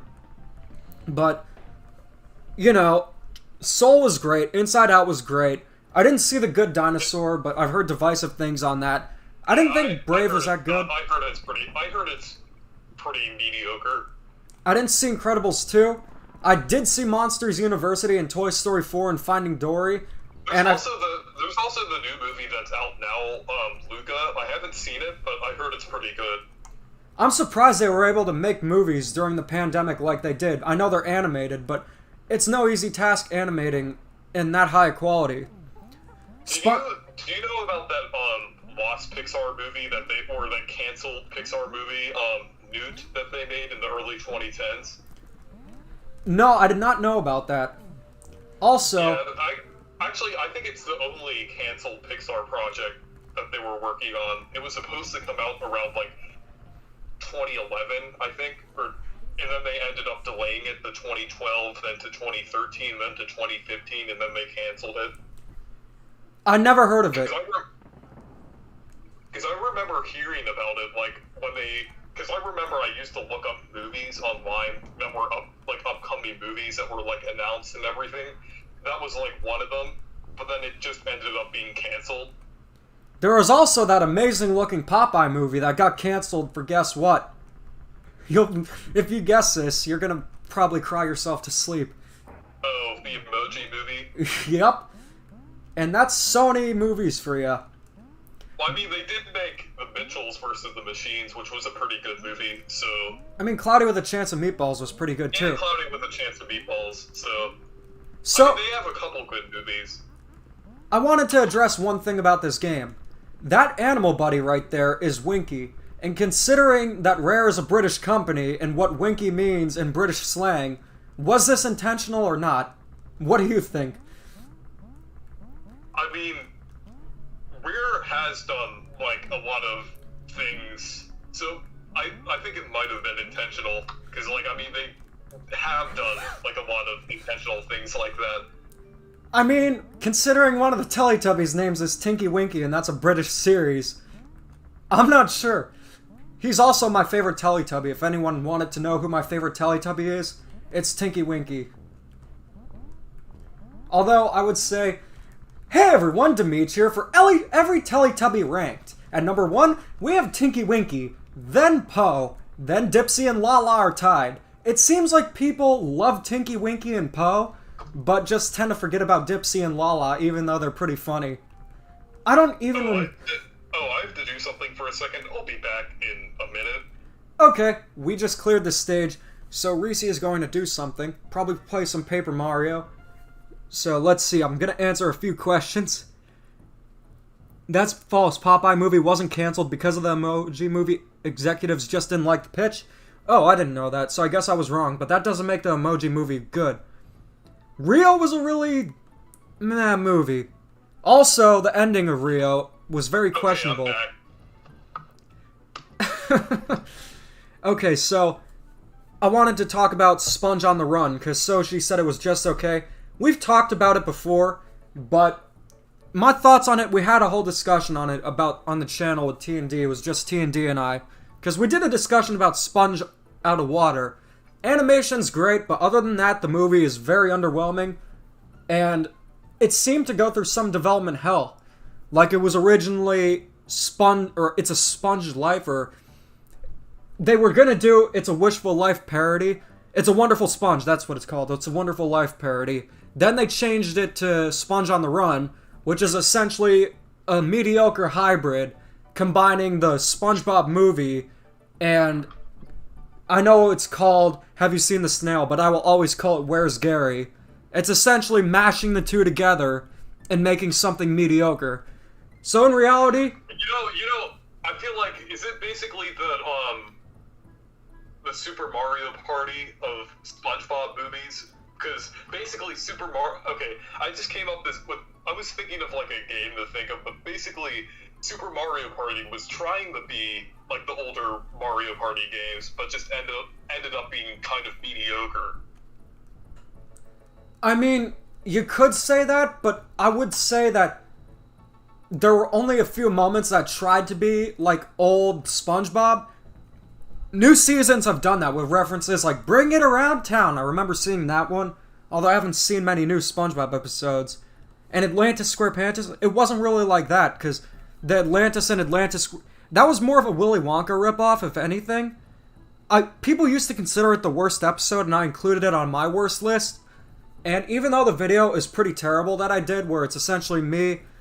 It's essentially trying to be Mr. Renner, or Mobros when he did the review, although his list was pretty good.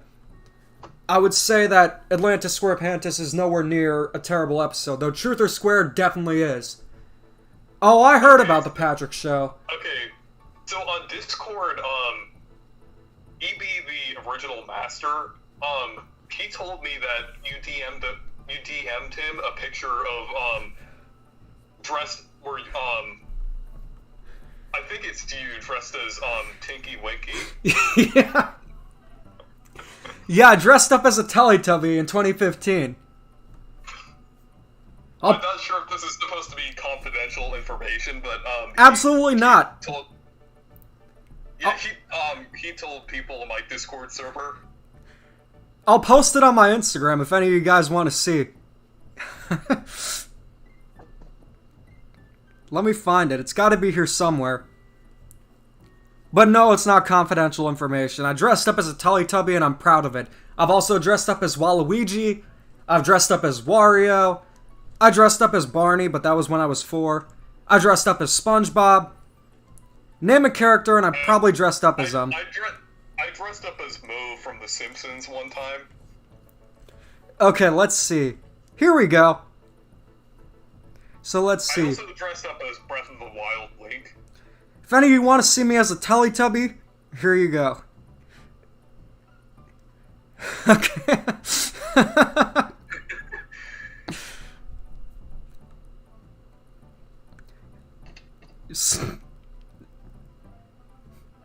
I thought it was really funny, so I had to mention it. Oh, it is funny. Your original master told me about it.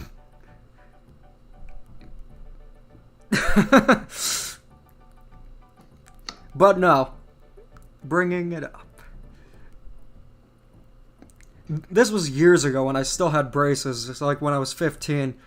You should show it on stream. Do you know how Cartfesters like show this image on screen like ever since you did the movie posters? Yeah, I'll do it. And then we'll play some Donkey Kong Country too. Okay. I have no shame in dressing up as a Teletubby. So I'm gonna email this to myself because this was years ago. But we were talking about... The context is... He sent me something that was from the Teletubbies and said, as a grown man, I shouldn't be laughing at something from the Teletubbies. And I then sent him the picture of me dressed up as Tinky Winky when I was 15. And he thought it was hilarious, which it is. And you guys will get to see it too. So, somehow a Donkey Kong stream turned into me almost passing out laughing about Family Guy. Then the Teletubbies got brought up. Then talking about Paper Mario when we were playing Mario Bros. Well, there was actually relevance. It's not like you're just randomly bringing up, like, we're talking about something and it's totally out of context. Okay, guys, who's ready to see Demeech as a Teletubby? And no, it was actually in the Spirit fitting room. I did not actually buy the costume. I'm a cheapskate. The costume was $60. Okay, guys, what would you rather get? Would you rather get Skyward Sword HD, or would you rather buy a full-on Tinky Winky costume? I would get the Tinky Winky costume any day. I think they had it for just... Lala was the other Teletubby. I think I would have dressed up as Dipsy otherwise. Here we go. There we go, guys. So this is me as a Teletubby. For those who wanted to see that, there it is. Demeech Teletubby confirmed. That's amazing.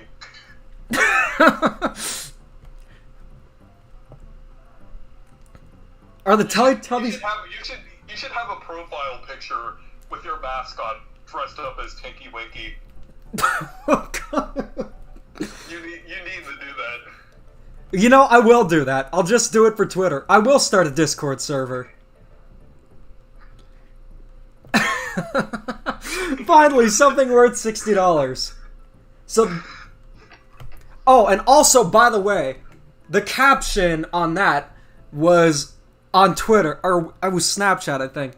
It was, "Ladies, hit me up," at me dressed up as a Teletubby. Yeah, I did not have I actually have a pretty good sense of humor, but that wasn't one of the best. But that's enough for Demeech Teletubbies. But if you want to know my height, at the time I was 5'9", so I definitely wasn't 8 feet tall. I know the Teletubbies in real life certainly are, like the costumes, but I am 5'11", 180 centimeters now, 21. I think Reese, you're like 6'7" or something.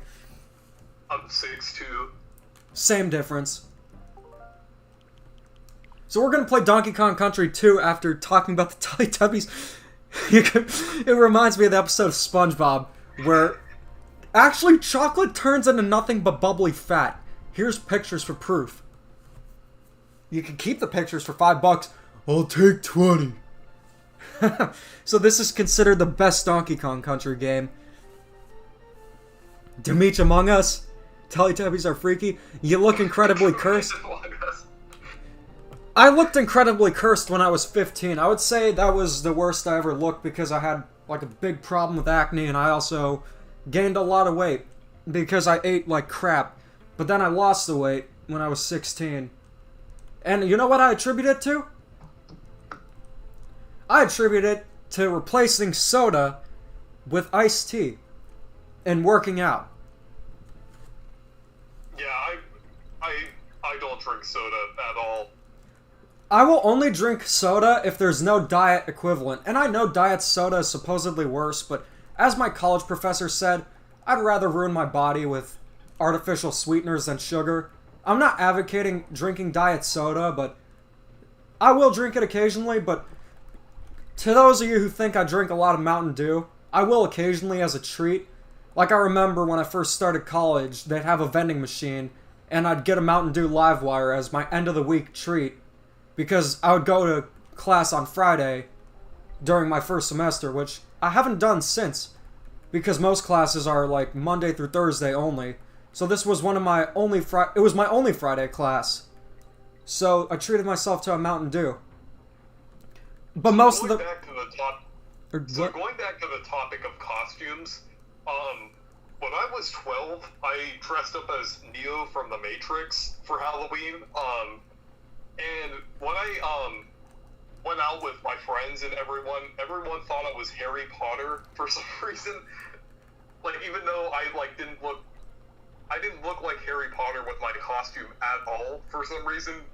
I don't know why. Maybe it was because of the shades that I had. Kind of had a resemblance a little bit, but I kept telling everyone that I was like Neo from The Matrix, and a lot of my friends didn't really know anything about the Matrix, so I just had to like explain to them and everything.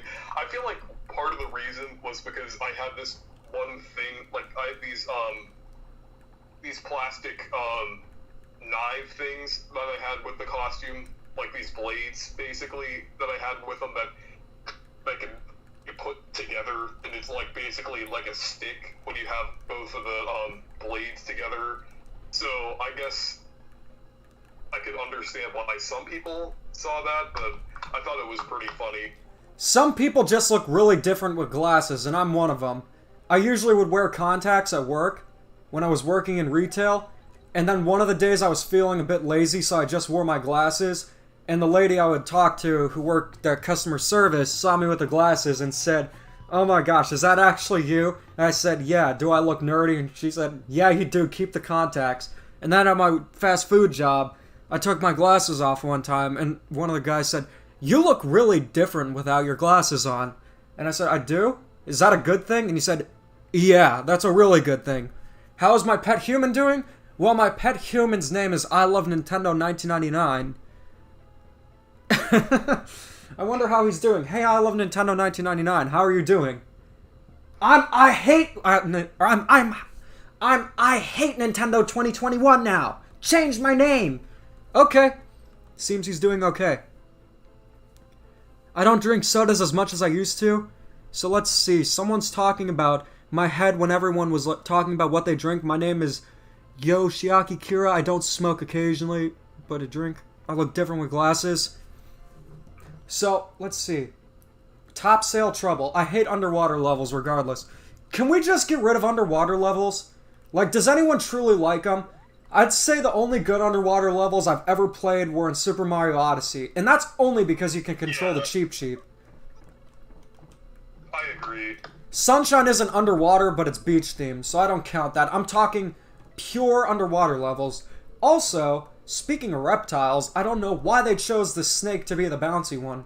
They could have chose a kangaroo or something. But I was looking through my old Instagram posts, and I found my channel from what it looked like in early 2016. In 2016, I had less than 400 subscribers. So in 2016, my profile picture was the Minecraft grass block with a picture of Garfield that wasn't transparent and had the white stuff around it, so it was just like... I believe my profile picture in 2016 was Mario and Plessy in the style of Mario and Yoshi in Super Mario Galaxy 2 that I made. So I essentially mashed up the artwork and made my own version of it. I have a drawing tablet now. I used to have an obsession with Garfield in the early to mid 2010s. What don't you have an obsession with?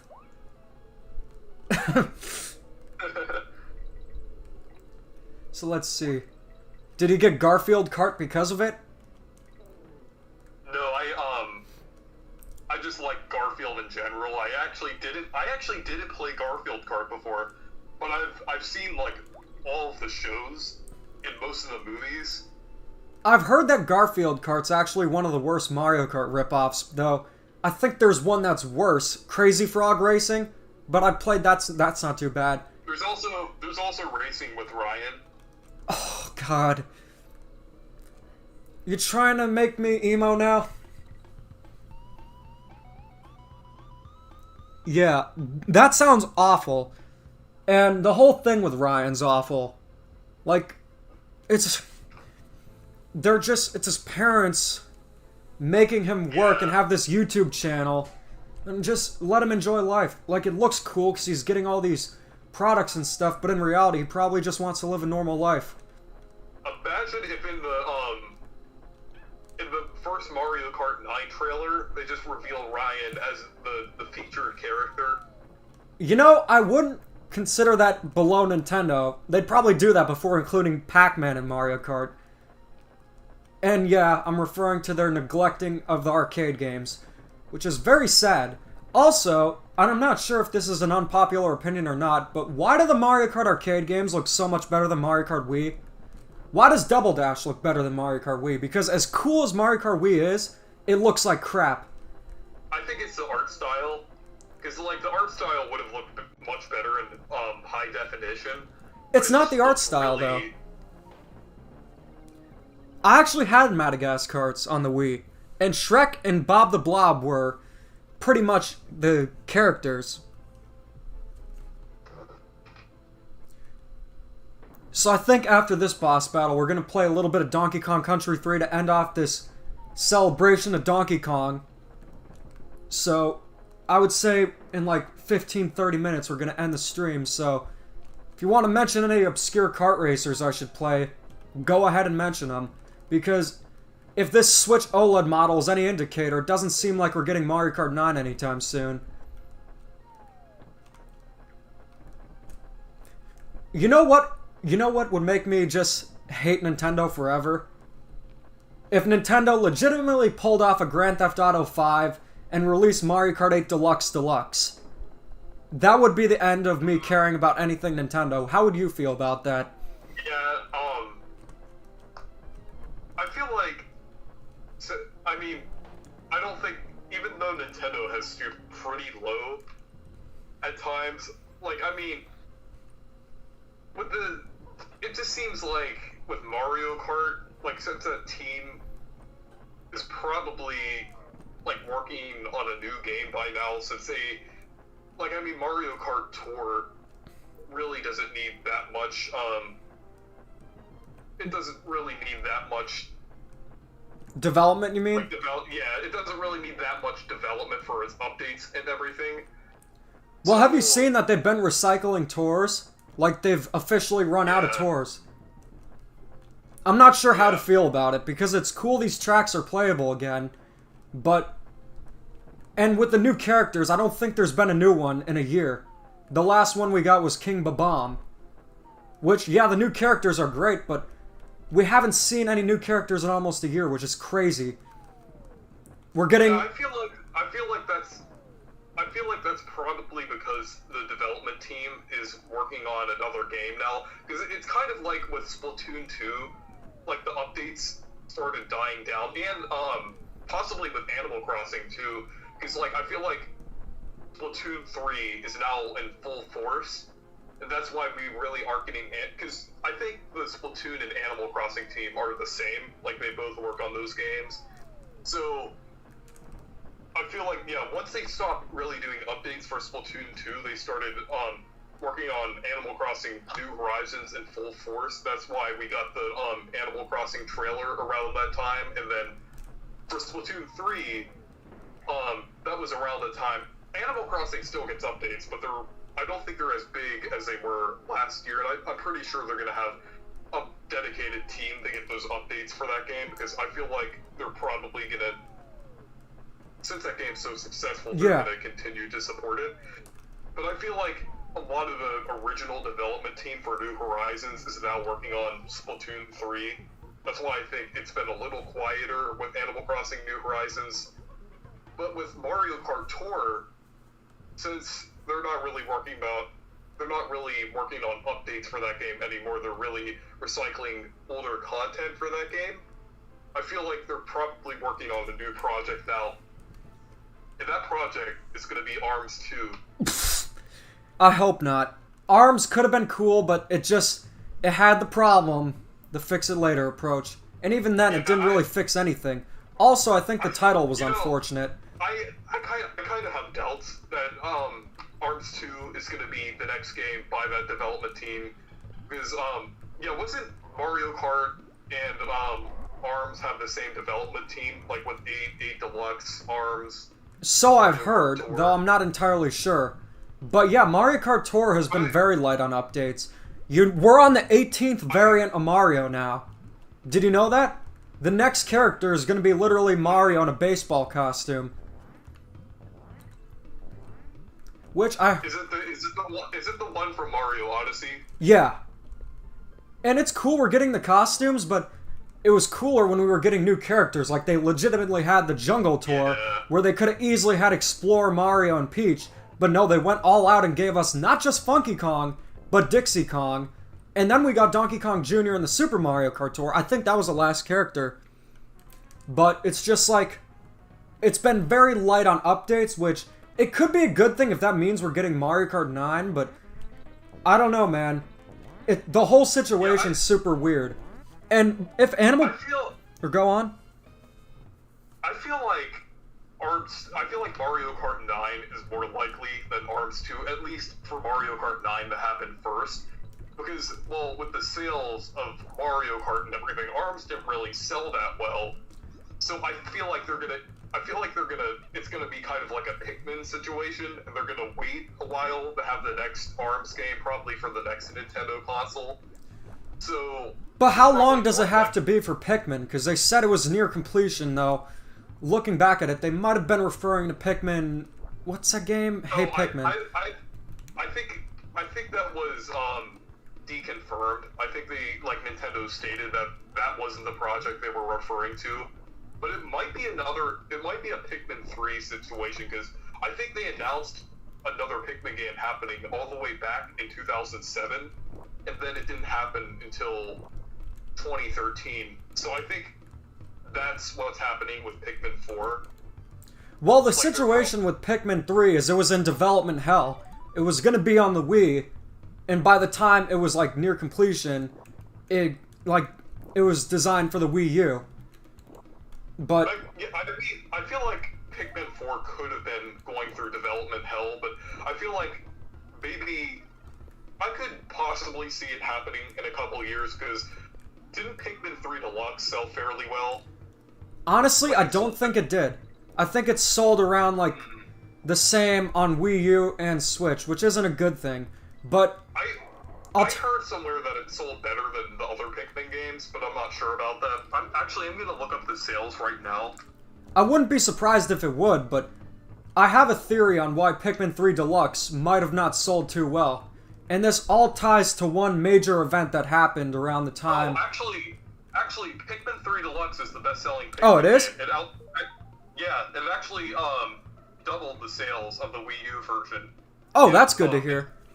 Yeah, and it basically sold more than Pikmin 1 and 2 combined. Really? Okay, so how am I gonna... How am I gonna save this game? Pretty well for a Pikmin game. That's good to hear. It sold 2 million, and all the other Pikmin games sold just 1 million. And some sold under 1 million, being the new Play Control Pikmin and Hey Pikmin. I'm gonna fight him. So, yeah, that's good to hear, but let me just see. I want to save the game so I could go back to it later and we can play a little bit of Donkey Kong Country 3 because I'm getting a little bit tired, but... I have a feeling that it might have gotten a boost in sales because of that one sale at Target. Oh, definitely. I wouldn't pick it up for $60, but $30? Absolutely. And it's actually a pretty good port of Pikmin 3 because, I would say it's one of the better Wii U ports because it has that whole new side stories and everything, and they have a lot of more control options and everything, and you can play the whole game in 2 players, which I definitely feel like this is definitely one of the best deluxe games. I would make a save state, but that would screw up my actual save. But, let's see, Pikmin 4 doesn't exist. Yeah, most Wii games and GameCube games have aged well. I think the reason why Nintendo doesn't put their GameCube games on Switch is because people will catch on to the fact that they're actually better. Like when people find out Mario Golf Toadstool Tour is better than Super Rush, there's going to be a lot of backlash. But that's just a theory. A game theory. But regarding we were talking about Pikmin 3, I feel like the game didn't initially sell that well because it came out right before the US presidential election, which, regardless of what fence you were on, it was one of the most big events to happen in 2020, and that's saying a lot considering 2020 was 2020. I remember visiting my sister during that time, and it was during the election, and I'm like, oh my gosh, Pikmin 3 Deluxe comes out next week? Wow, I totally forgot about that. So I'm wondering if a lot of people forgot about it because of that, but I'm not entirely sure. Yeah, I did see a lot of people talking about it on Twitter when it came out. The reason I didn't get it is because I got Mario Kart Live Home Circuit, and I was also getting Age of Calamity, so I didn't want to get too many games around that time. Yeah, I didn't get Age of Calamity. I think it was during the time where Nintendo did the Big House thing, and I was just pretty mad about what they did. I got Age of Calamity on launch day, so that was before the Big House cancellation. And that was actually the first rant that I did on my channel about the Nintendo canceling that. That's what inspired me to make the huge Nintendo rant that I did. But I'm not even gonna go for the Kong letters. Actually, I might have done a 3D All-Stars rant, but I know like the first really big rant that I did on my channel, like with Paper Mario in the thumbnail, Nintendo on the top of the thumbnail. That like I feel like I kind of like that. It's kind of a series on my channel to have those discussions, the rant discussions that have like the angry Paper Mario on the thumbnail, and then So essentially, the cliche of me having Bowser's Castle. So essentially, that's your version of Bowser's Castle 64. Yeah, that's basically, I like your thing with the rants is the Bowser's Castle, and my thing is the thumbnail with the angry Paper Mario with the white background and the Nintendo logo with a bunch of the things I'll be discussing in the video. For the Nintendo rant I actually did the artwork myself, and it was like a parody of a political cartoon with a Lakitu in business attire with things like $60 ports, March 31st, Nintendo Switch Online, and it had Mario Shocked and Furukawa was in the background. I don't know who's behind it, but whoever I feel like is. some of your thumbnails are pretty funny. Some people say I make some of the worst thumbnails in the community. People were really mad when I did the rant with Uncle Al about the Switch's library, and it had Chef Mario cooking up unfinished games. And I will admit that wasn't one of my best thumbnails because it was overcluttered, but I do stand by the fact that Mario Tennis Aces was unfinished and is nowhere near as good as a GameCube, Game Boy, or even N64 entry. Yeah, so I bet everyone in the chat knows, or most people in the chat knows by now, if you hear Bowser's Castle playing in the background, or if you see a video with Paper Mario in front of a white background with the Nintendo logo, it's probably... It's not a good thing. It's not... Yeah, it's probably not a good video, or probably not a positive video. To be honest with you, though, the cliche of Nintendo YouTubers having the sad Mario in their thumbnails, well, considering that there's not really a sad Mario render that's official, I can see why they do that. Alright, we're at Funky's Flights 2! Well, isn't the sad Mario a render from Super Mario Run? I believe... Like yeah. Because it came out with a bunch of stickers for that on the iPhone. Yeah, I remember that. So I think I'm just gonna go to Gangplank Galleon and save. And then we can go... Yeah, we're just gonna go here. We're gonna go to Kong College. We're gonna save the game for 2 coins. I think that's pretty stupid game design, if you ask me. I also think it's stupid in the new Super Mario Bros. Family games that they have quick saves. Why not just have regular saves? And it persists in every game.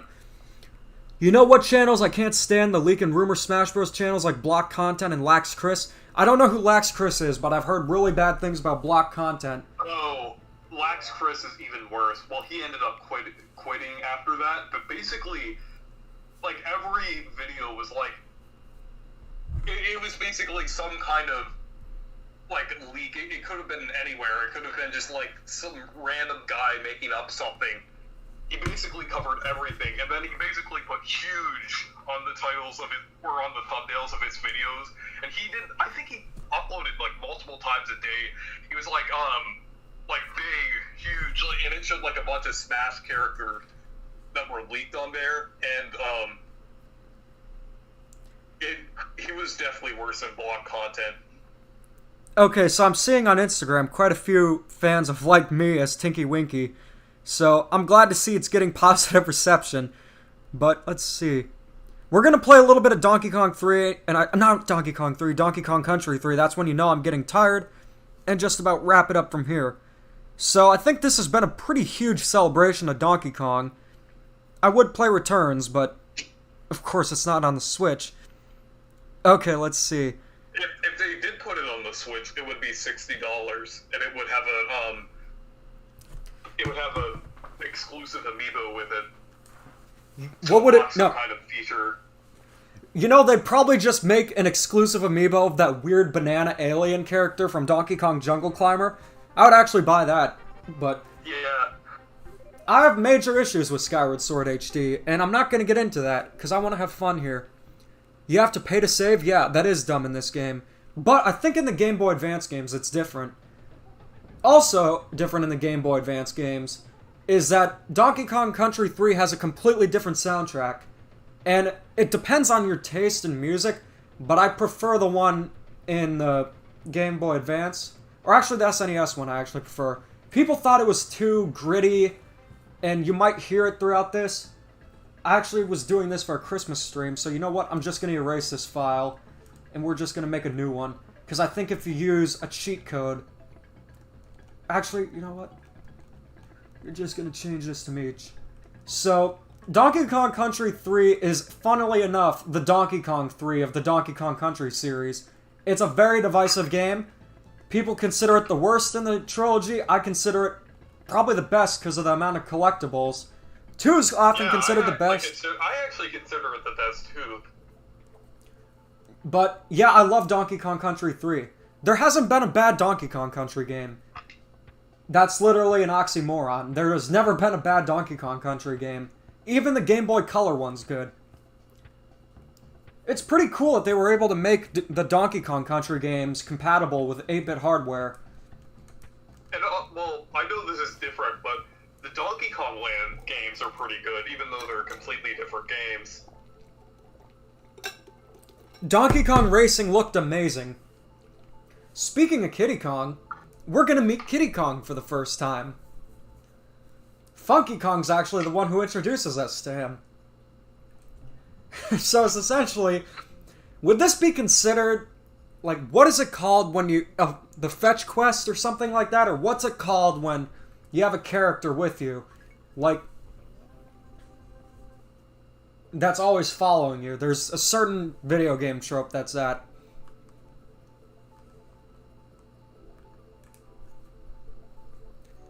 The 32-bit ports, I'm not talking about those, because of course those are going to be on par with the SNES ones, considering that SNES is 16-bit, 32 bits, 8-bit, 2-bit, 4-bit, quarter-bit, the Risk Game! It was a funny meme before TikTok ruined it. I don't use TikTok, but I know it ruins everything. But what makes Kiddy Kong useful is that he is heavier, which allows him to break platforms, and he can skip on water. So Kiddy Kong's actually pretty useful. Know about AVGN? Yeah. Okay, let's see. Yeah, this is one of the sections that I'm not very good at. Wasn't Kiddy Kong supposed to be in Donkey Kong Racing? Yeah, he was. But his only playable appearance was in the 2005 remake of Donkey Kong Country 3. And he was also a spirit in Super Smash Bros. Ultimate. He didn't even get a trophy in Brawl. How sad is that? Imagine liking TikTok. Yeah, it's the worst social... Actually, you know what? It might be better than Twitter. But that's not an accomplishment. Something... Or let me just fix something real quick. I have a candle going, but it smells like... I have a feeling that, Kiddy Kong will be in the next Donkey Kong game, because they brought Dixie back in Tropical Freeze. Well, they could have brought him back, but they replaced him with Cranky Kong, and he really hasn't been in anything. Like, even Barrel Blast had Lanky Kong and Tiny Kong, but Kiddy Kong, they just hate him. You know why they hate him? They hate him because they ain't him. I mean, he has a goofy design, sure. And of course, any character crying will bring back Yoshi's Island flashbacks of Baby Mario. But he's a cool character. We also got another animal buddy. We have Ellie the elephant. I don't even think Rambi's in this game. But I prefer elephants over rhinos any day because if I was in the presence of an elephant, I wouldn't feel too intimidated. But a rhino, I probably would crap my pants. Remember that, I know this is kind of unrelated, but I wanted to talk about it for a second. Go right ahead. Remember a couple days ago when I got that milkshake? Yeah, how was it? That was really good, but now I decided that I'm gonna become Reese-cado Avocado. Don't! I'm gonna have a mukbang channel, and it's only gonna be like Reese's peanut butter cups themed stuff. That's a very easy way to gain a lot of weight. Because combine the chocolate with the peanut butter. You know what? I might have a chocolate bar right after the stream. I have one in my freezer. So, I'm also gonna eat paper too. Been there, done that. I don't recommend it. Speaking of actually eating paper, I actually, for some reason, when I was like 10, whenever I read a book for some reason, I'd take a tiny piece out of the page and just chew on it for some reason. Which explains how you turned out today.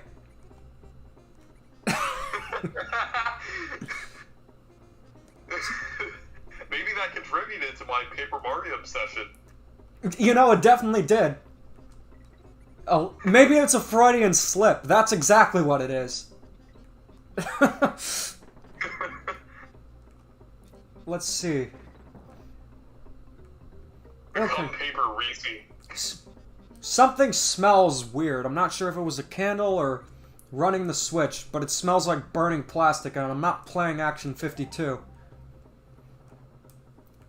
I think everything's okay, though. This is just fine.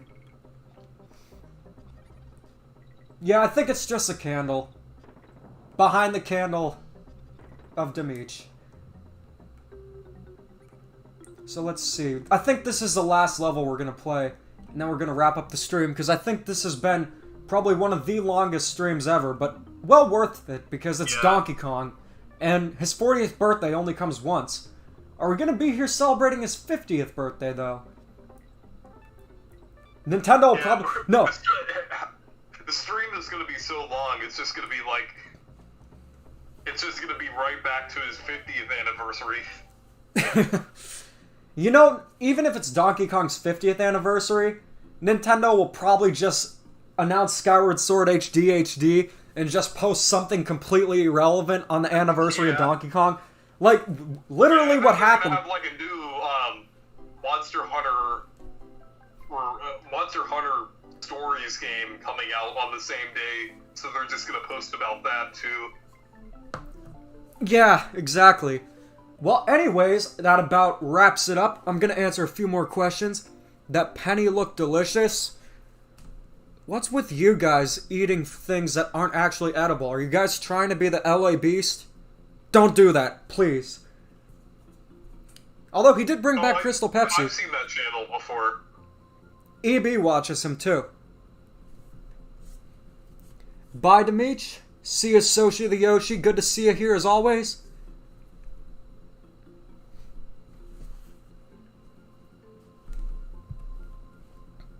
Farewell, fellas. When the Kong is Donkey. Well, anyways, guys, it about wraps it up. I'm Reese. I'm Andre. And I'm about to eat some paper. Also, Vector the Crocodile is goofy. And this is coming from a crocodile himself.